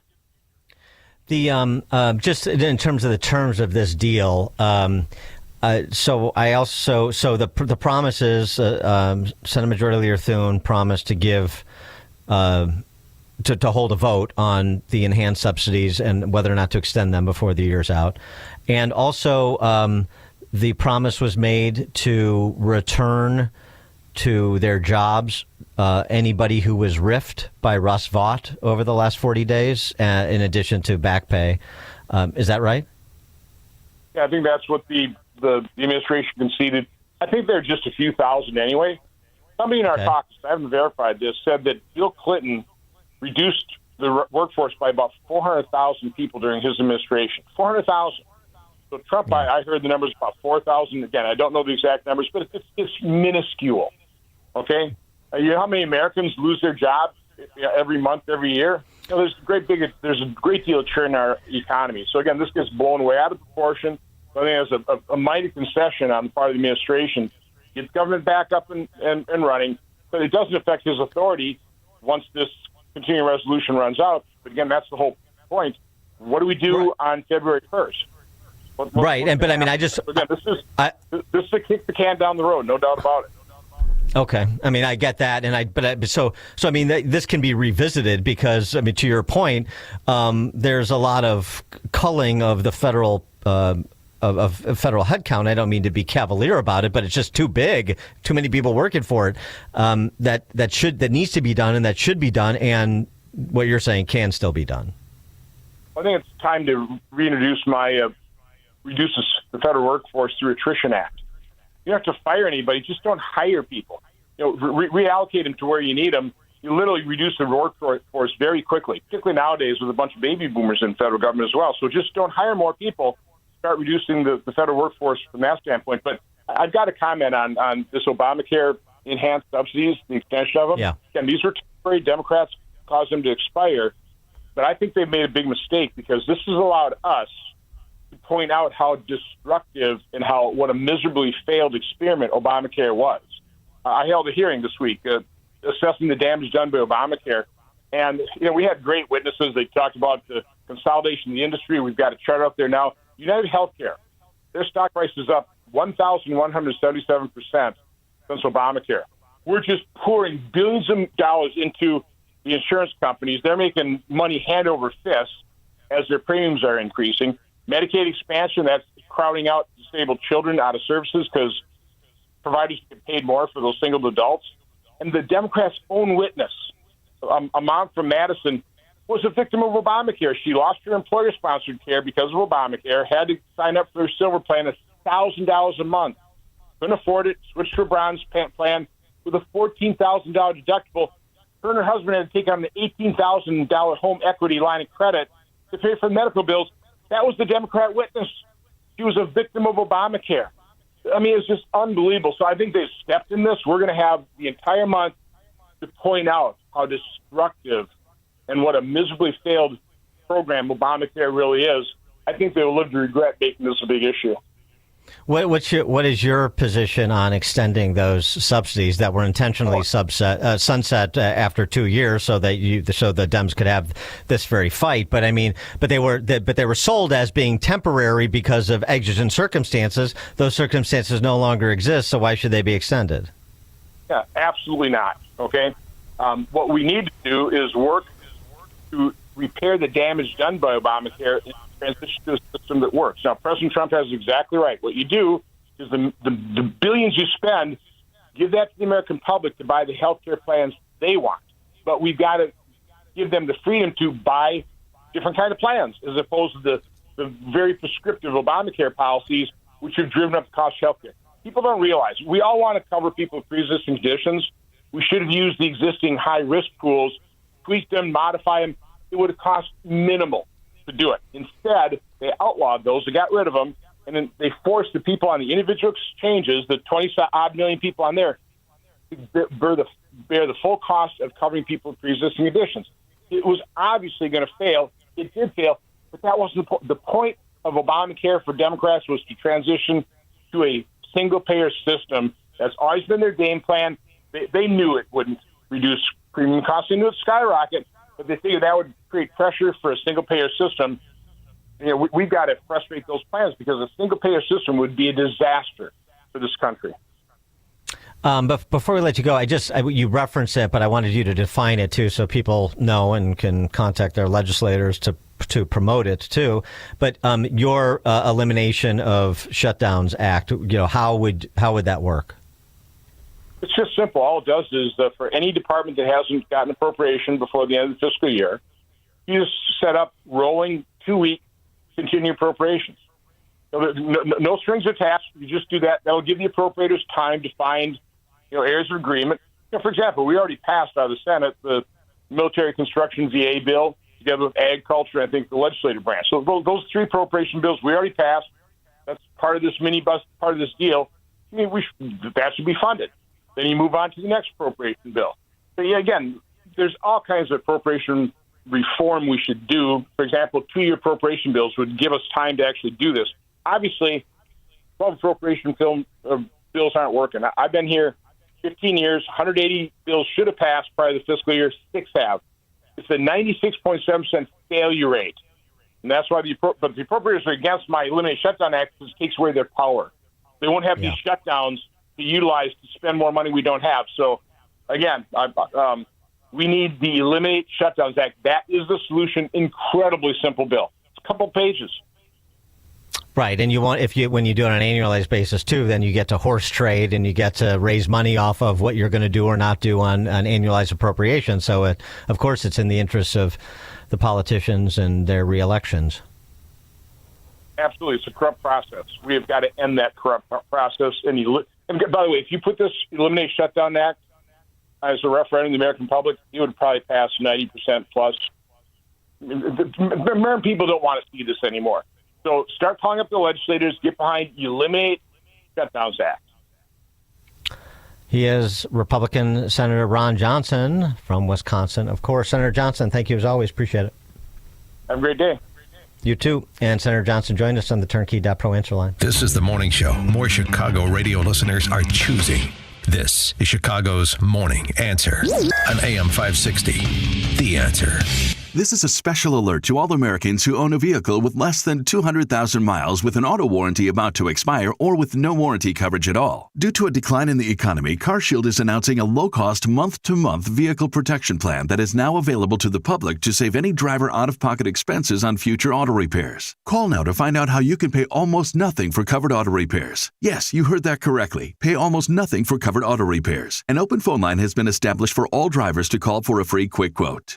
Call 800-330-8323 now. Drivers who are covered will not have to pay for covered repairs again. This protection plan is at an all-time low. Additionally, drivers who activate this vehicle protection today will also receive free roadside assistance, free towing, and car rental options at no additional cost. Call us for your free quick quote today. 800-330-8323. That's 800-330-8323. What do you have to lose? Call 800-330-8323. Again, 800-330-8323.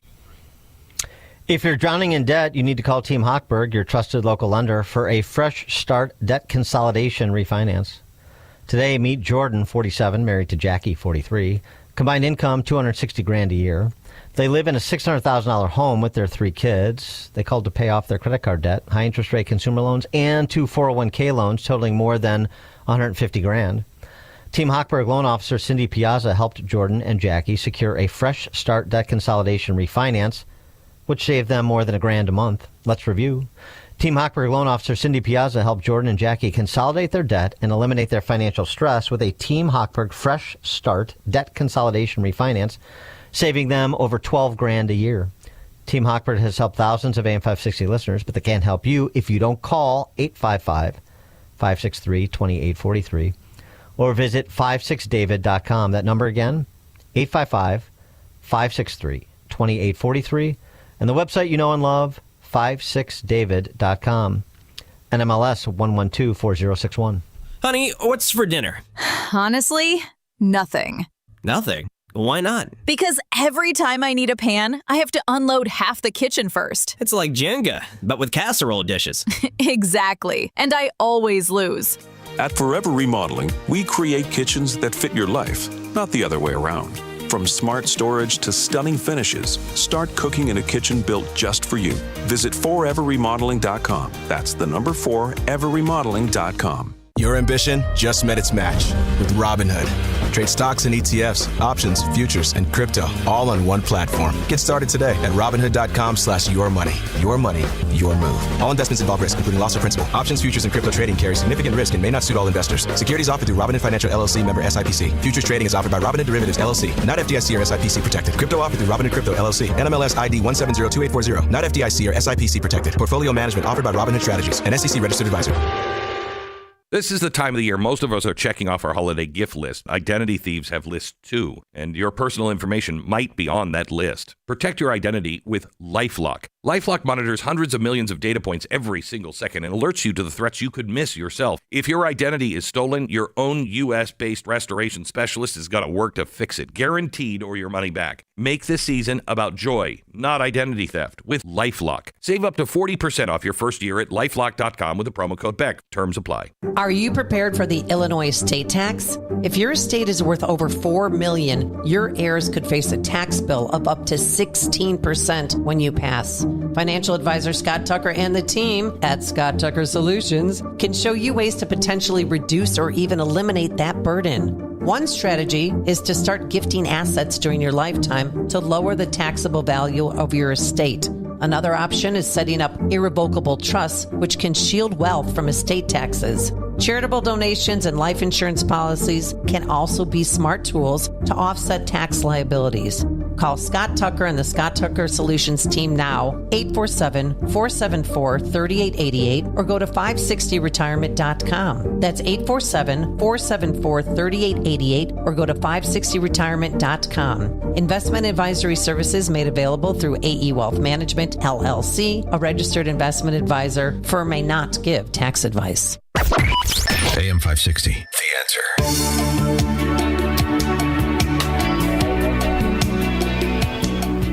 Coming up at 8:38, we turn to the AI revolution. Frank Diana is a principal futurist at Tata Consulting Services. And the question is, will AI not just change how we operate, but who we are? Ooh, big question. Frank Diana at 8:38. Now we check the headlines. Good morning. It is 29 degrees here in Chicago on AM 560 The Answer. I'm Stace Keene in the AM 560 newsroom. It appears that the government shutdown may be coming to an end after several Democrats have agreed to a compromise. Meanwhile, President Trump is calling for states to pull back SNAP benefits that were issued prior to a U.S. Supreme Court stay of an earlier court ruling that was allowing those payouts. 13 cases of infant botulism, including 2 here in Illinois, have been linked to infant formula. The FDA and CDC are investigating the outbreak, which is linked to an increase in the number of botulism type A infections among infants who consumed ByHeart powdered infant formula from August to November. ByHeart Incorporated has agreed to initiate a recall of 2 lots of ByHeart whole nutrition infant formula that were reported to have been consumed by the infants. More information on this recall can be found at fda.gov. News is a service of Air Right Heating and Cooling, offering AM 560 listeners $56 off of any service, including inspections, or take advantage of limited time federal rebates on a new furnace. Visit Air Right Heating and Cooling today at air-rite.com. Again, that's air-rite.com. A check of the roads is coming up in 2 minutes on AM 560, The Answer. Mike Gallagher sees a party in free fall. Eric Swalwell now says that he wants a pledge from any 2028 Democrat presidential candidate that he or she will promise to demolish Trump's ballroom. I'm not making this up. Let's just stipulate that the Democrats are in a free fall right now. The Mike Gallagher Show, weekdays at 9 on AM 560. The Answer. Hello, my name is Dr. Michael Huber, co-developer of Virago, the immune enhancement cocktail. Did you know that the 23 natural ingredients in Virago are not only an immune enhancer, but also support and protect your heart, lungs, brain, and kidneys? These organs are negatively affected by numerous diseases such as diabetes, hypertension, and chronic inflammation. The natural ingredients in Virago, such as luteolin and fisetin, protect and improve the cognitive function in your brain. The uracilic acid in Virago protects and improves kidney functions, whereas quercetin protects and improves heart function. These are just a few of the natural ingredients that provide a synergistic effect. Virago, inspiring healthy choices.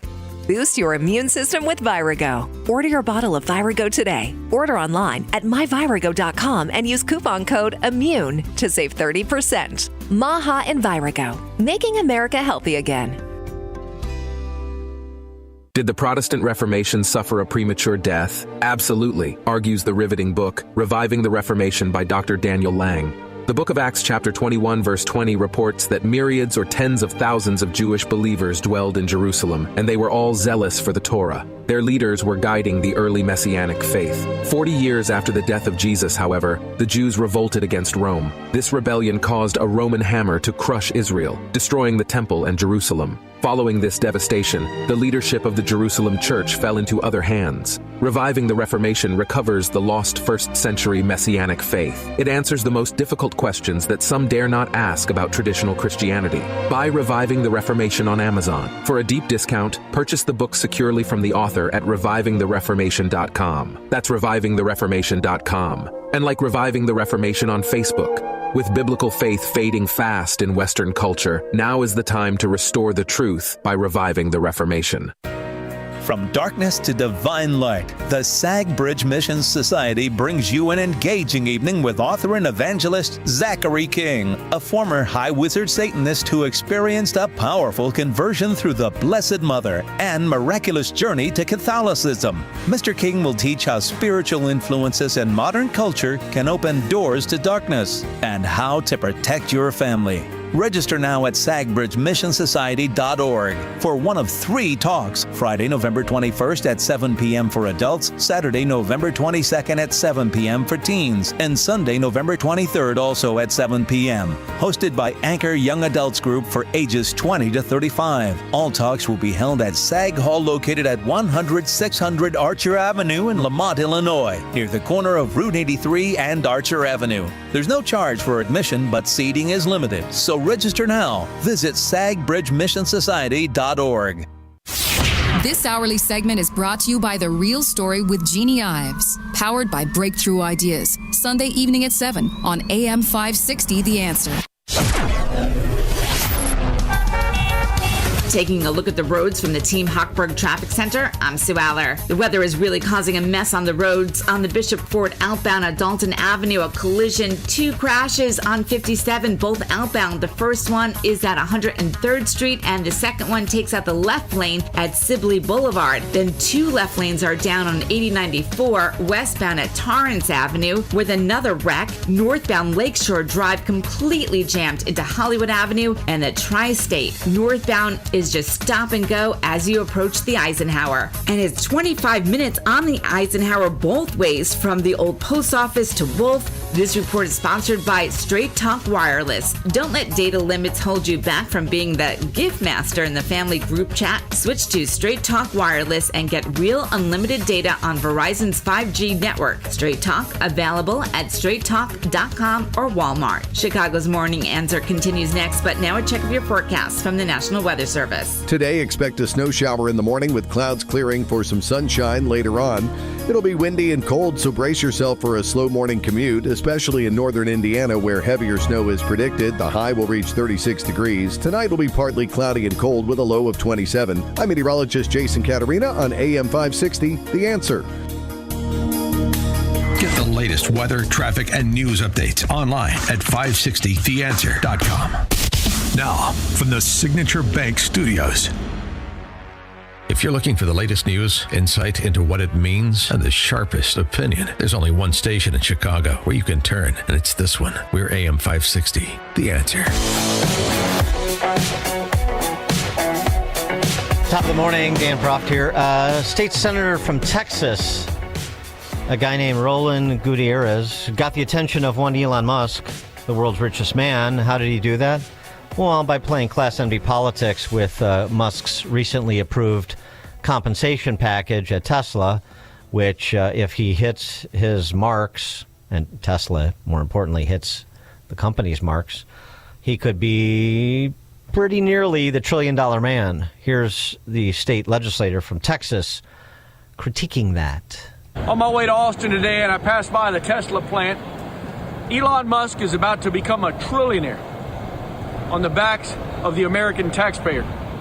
Because of Trump's big ugly bill, this guy, through his shareholders, they're about to make him the first trillionaire in the world. After government subsidies that he's been given, government contracts that he's been given, not just here in Texas and beyond in Washington, you name it. While ordinary Texans and people across this nation are struggling to get SNAP benefits, are struggling to maintain health insurance, auto insurance, just the price of the grocery bill. A family of four, now it costs over $400 a week to feed. How do we make it in America with greedy hogs like this that just want to screw us over and over again? It is time that we push back against this Trump agenda, this agenda that is all about billionaires and millionaires, and give back to the people what's theirs. This is a government of, for, and by the people. We deserve more than a government for a few billionaires to screw the rest of us. Well, you deserve what you get, and unfortunately the people of whatever district in Texas that he represents have somebody who is wildly ignorant and grotesquely so. Musk responded by saying this: "You are a taker, not a maker. All you've done your whole life is take from the makers of the world. The zero-sum mindset you have is at the root of so much evil. Once you realize that civilization is not zero-sum and that it is about making far more than one consumes, then it becomes obvious that the path to prosperity for all is just let the makers make. Regarding Tesla, the reality is that I have been given nothing. However, if I lead Tesla to become the most valuable company in the world by far, and it stays that way for 5 years, shareholders voted to award me 12% of what is built. Anyone who wants to come along for the ride can buy Tesla stock. If Tesla merely becomes a $1.999 trillion company, I get nothing. This is a great deal for shareholders, which is why they voted so overwhelmingly to approve this, for which I am immensely grateful. And they did so by a margin far more than you won your political seat." Zing. Yeah, and I would also add, too, that Elon Musk is greedy. Of course, I don't want to go, full Gordon Gekko here, but Elon Musk acting in his self-interest has served the interests of millions and millions and millions of people the world over. And I'm not just talking about people who buy Teslas. Neuralink and the medical advances that are happening through Neuralink, Starlink, and the access to the internet, particularly in distressed areas of the world like Ukraine, so people can communicate. They're not cut off from the outside world. Government contracts?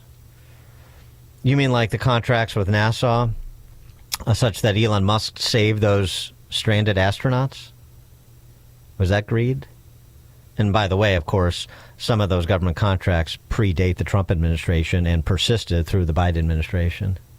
It's really the sort of smear job that I find particularly reprehensible because the facts are so accessible, the distortion so purposeful.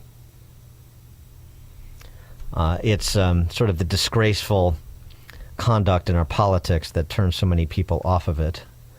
So that's nothing particularly to do with our next guest other than Elon Musk's important role in this AI revolution that's occurring. I'm not compelling Frank Diana to comment on that, but I did want to get that in, and so I did. Frank Diana is principal futurist at Tata Consultancy Services.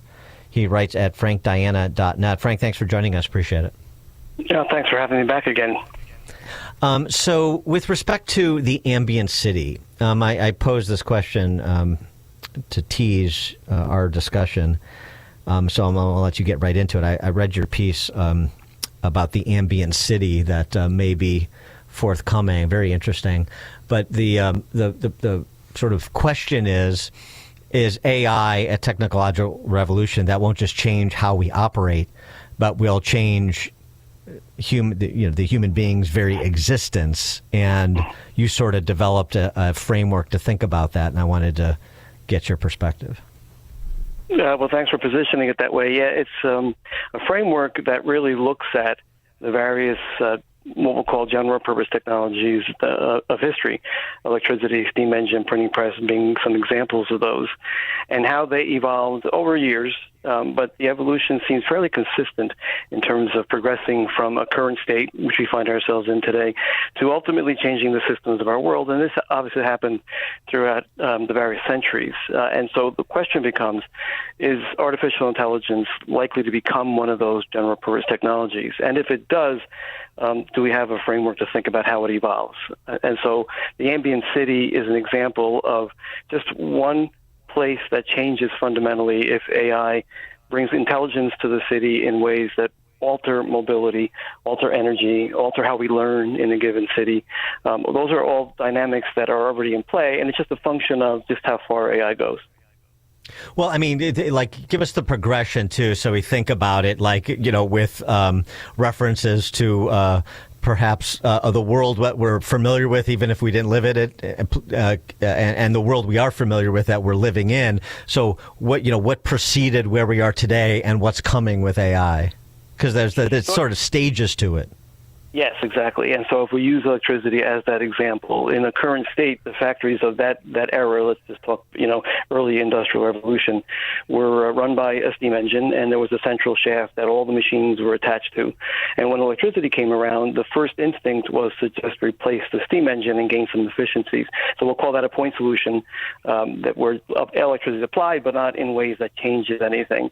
The broader application stage, which is the next stage, where the machines got their own motors. And as they got their motors, the shaft was retired, and each motor could be turned on and off independently. So now you're saving all kinds of money, but fundamentally now you're altering the system because the workflows of that era in the factory changed. And then ultimately, the mass production era, the Ford model, the way factories fundamentally just changed considerably, is a system-level change, which is the end state of these technologies.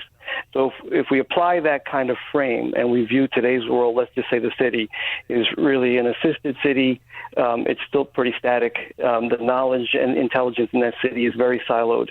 In our current state, the point solutions start to apply it to things like traffic management more effectively, water leaks, finding them sooner. But ultimately, all those intelligences get linked. And so now the city becomes very coordinated. Let's say that's the broader application phase. And then ultimately, the system-level change means that in our cities, what we do in our cities fundamentally is altered. If we learn because the communities are letting us learn in ways we never did before, let's just say that our libraries and our museums and our community spaces are all connected, and that connection allows for learning that we just couldn't achieve before. That's sort of starting that system-level change, if you will. Does that help? Yeah, it does. I mean, it's sort of like somewhat You can conceive it sort of like with perhaps references to a favorite sci-fi film, but it is hard to conceive and think about all of the implications in terms of this coordinated 24/7 city that is doing things faster and finding problems faster, where all the major infrastructure is connected and essentially operating autonomously. Yep, absolutely. And through that autonomous operation, things like testing policies out quickly with digital twins before you implement them to understand the impact of those policies is a governance kind of phenomena that could happen as these things get connected.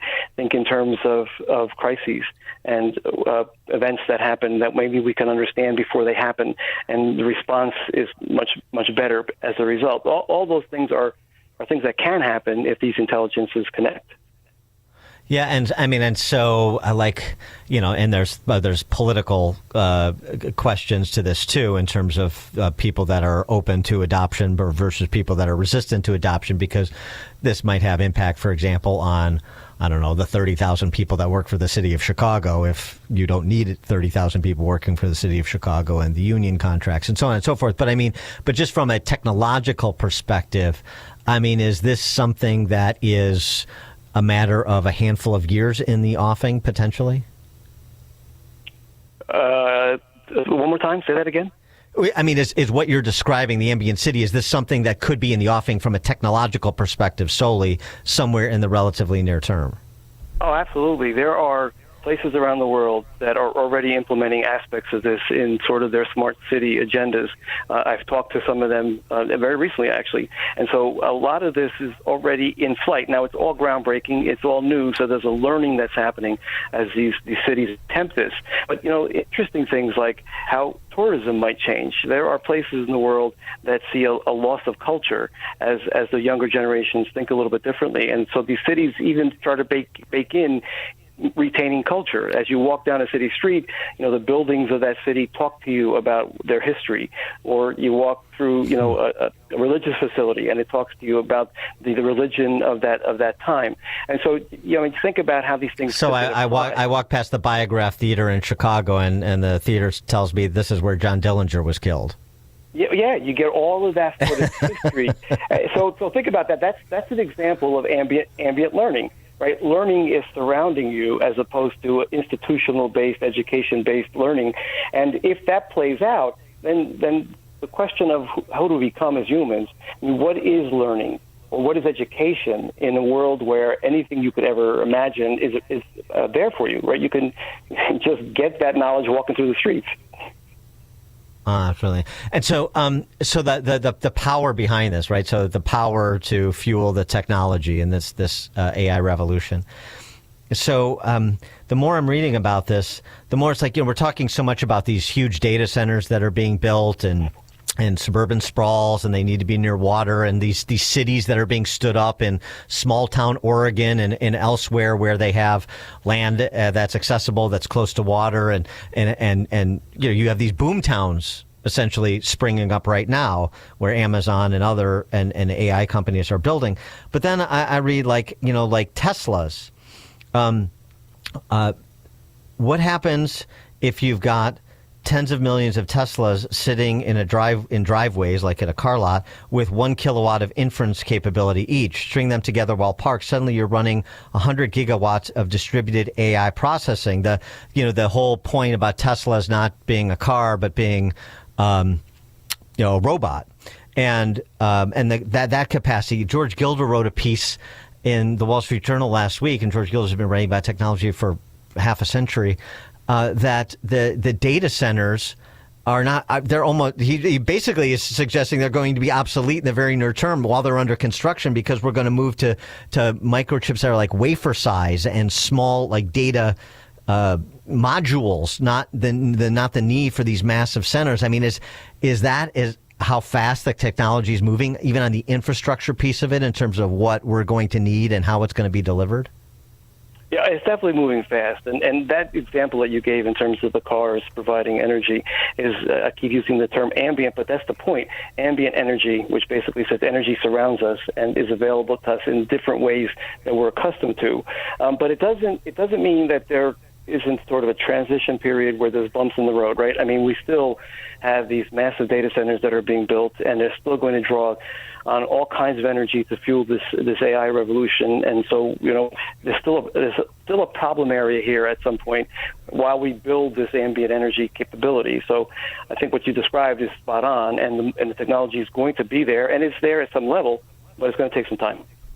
And just quickly, we talked about this a bit last week, wanted your perspective on the humanoids, especially for home use. You've got Elon Musk's Optimus, and you've got some others like Neo, and one is autonomous, the other is sort of supervised back at the headquarters, so to speak. I mean, where is like sort of something approaching mass production of humanoids that we're going to see people using in their homes and businesses? So that accelerated considerably on the back of the ChatGPT moment in generative AI advances, because now these robots have the capacity to be aware of their surroundings. So situational awareness was one key problem with these robots, and we're solving that problem. Dexterity is improved. And so as you think about the rapid pace that we've seen just in the last 2 years, now it becomes real that we can start to apply these humanoid robots in human settings in ways that mimic what humans have done historically. And so a great example, which is really attacking a core problem, is the elderly aging in their homes versus in a home. With a humanoid robot there to provide service and support, even companionship at some level. And so you see the need, and I almost believe that there's synergies here where we're actually solving some problems and creating some others, but this is a good example of the elderly being supported by a robot solving a problem.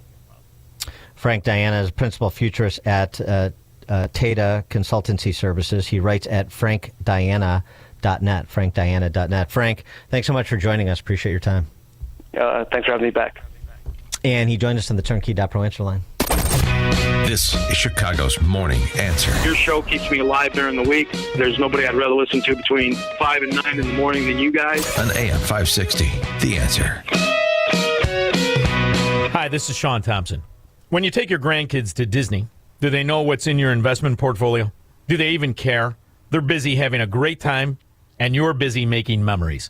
At Alpha Wealth Group, Tom Fortino understands the nuts and bolts of retirement planning. The investments, the stock market, taxes, Social Security, Medicare, and much more. But think about it. What are you really trying to do here? Is your goal to beat the S&P, or is your goal to make memories with your family? At Alpha Wealth Group, their goal is to give you the confidence to spend in retirement without the fear of running out of money. Call Tom Fortino and the team at Alpha Wealth Group to learn more. You can do it today. Call 630-864-6711. The number again, 630-864-6711. To schedule a no-obligation consultation. You can do it today online as well at alphawealthgroup.com. That's alphawealthgroup.com. If you're purchasing a new home or refinancing your existing home, you need to call Team Hochberg, your trusted local lender. Suzanne called after hearing me explain discount points on my radio show because her son was purchasing a home in Colorado. I answered Suzanne's questions and encouraged her son to call me for a free consultation. Suzanne was so impressed with the service I provided, she wrote this 5-star Google review. Quote, I sent David an email today with a question about discount points that I heard him talk about on his radio show. And he called me back this evening with a complete explanation. I'm so impressed with his responsiveness and knowledge. Thank you, Suzanne, for the amazing review. I strongly encourage everyone to check out Team Hochberg's close to 600 5-star Google reviews. Team Hochberg helped Suzanne and thousands of radio listeners, but we can't help if you don't call 855-563-2843 or visit 56david.com. That's 855-563-2843 or visit 56david.com. Lower.com, equal housing lender, MLS 112-461. When we lose a pet, we lose a member of the family. The house feels quieter, the leash hangs by the door, and our hearts ache for that unconditional love. At Cozy Acres Pet Cemetery and Crematory, they understand that feeling. because they're pet owners too. Since 1981, family-owned Cozy Acres has helped other families say goodbye with dignity, respect, and compassion. Whether you choose burial or cremation, your pet is handled gently with the same care you gave them every day of their life. They'll guide you through every step of this difficult time so you can have peace of mind knowing your beloved companion is in good hands. Cozy Acres Pet Cemetery, a final act of love for your faithful friend. Cozy Acres is proudly family-owned, proudly American, and proud to support the values we all share on AM 560 The Answer. Visit cozyacres.co, that's cozy with a K, acres.co, or call 815-723-9588. When the power goes out, life stops. Heat, AC, fridge, phones, all gone. But with a Generac home standby generator from True Power Generator Service, your home powers back on automatically, so you're never left in the dark. Book your consultation today at truepowergenerator.com. That's TRUpowergenerator.com. Plus, 560 listeners get a free 10-year extended warranty. Terms and conditions apply. Call for details. True Power Generator Service and Generac. It's not just a generator, it's a power move. AM 560, The Answer. Just thinking about that conversation with Frank Diana and the line in his piece about the ambient city, a city that learns to think. That would be a 180 for Chicago, a city that learns to think. That would be welcome. Perhaps one day. Thank you for joining us on another installment of Chicago's Morning Answer. Veterans Day tomorrow. All right, so we'll make appropriate acknowledgments, take your calls. It is now 9 o'clock on AM 560 WIND Chicago. The shutdown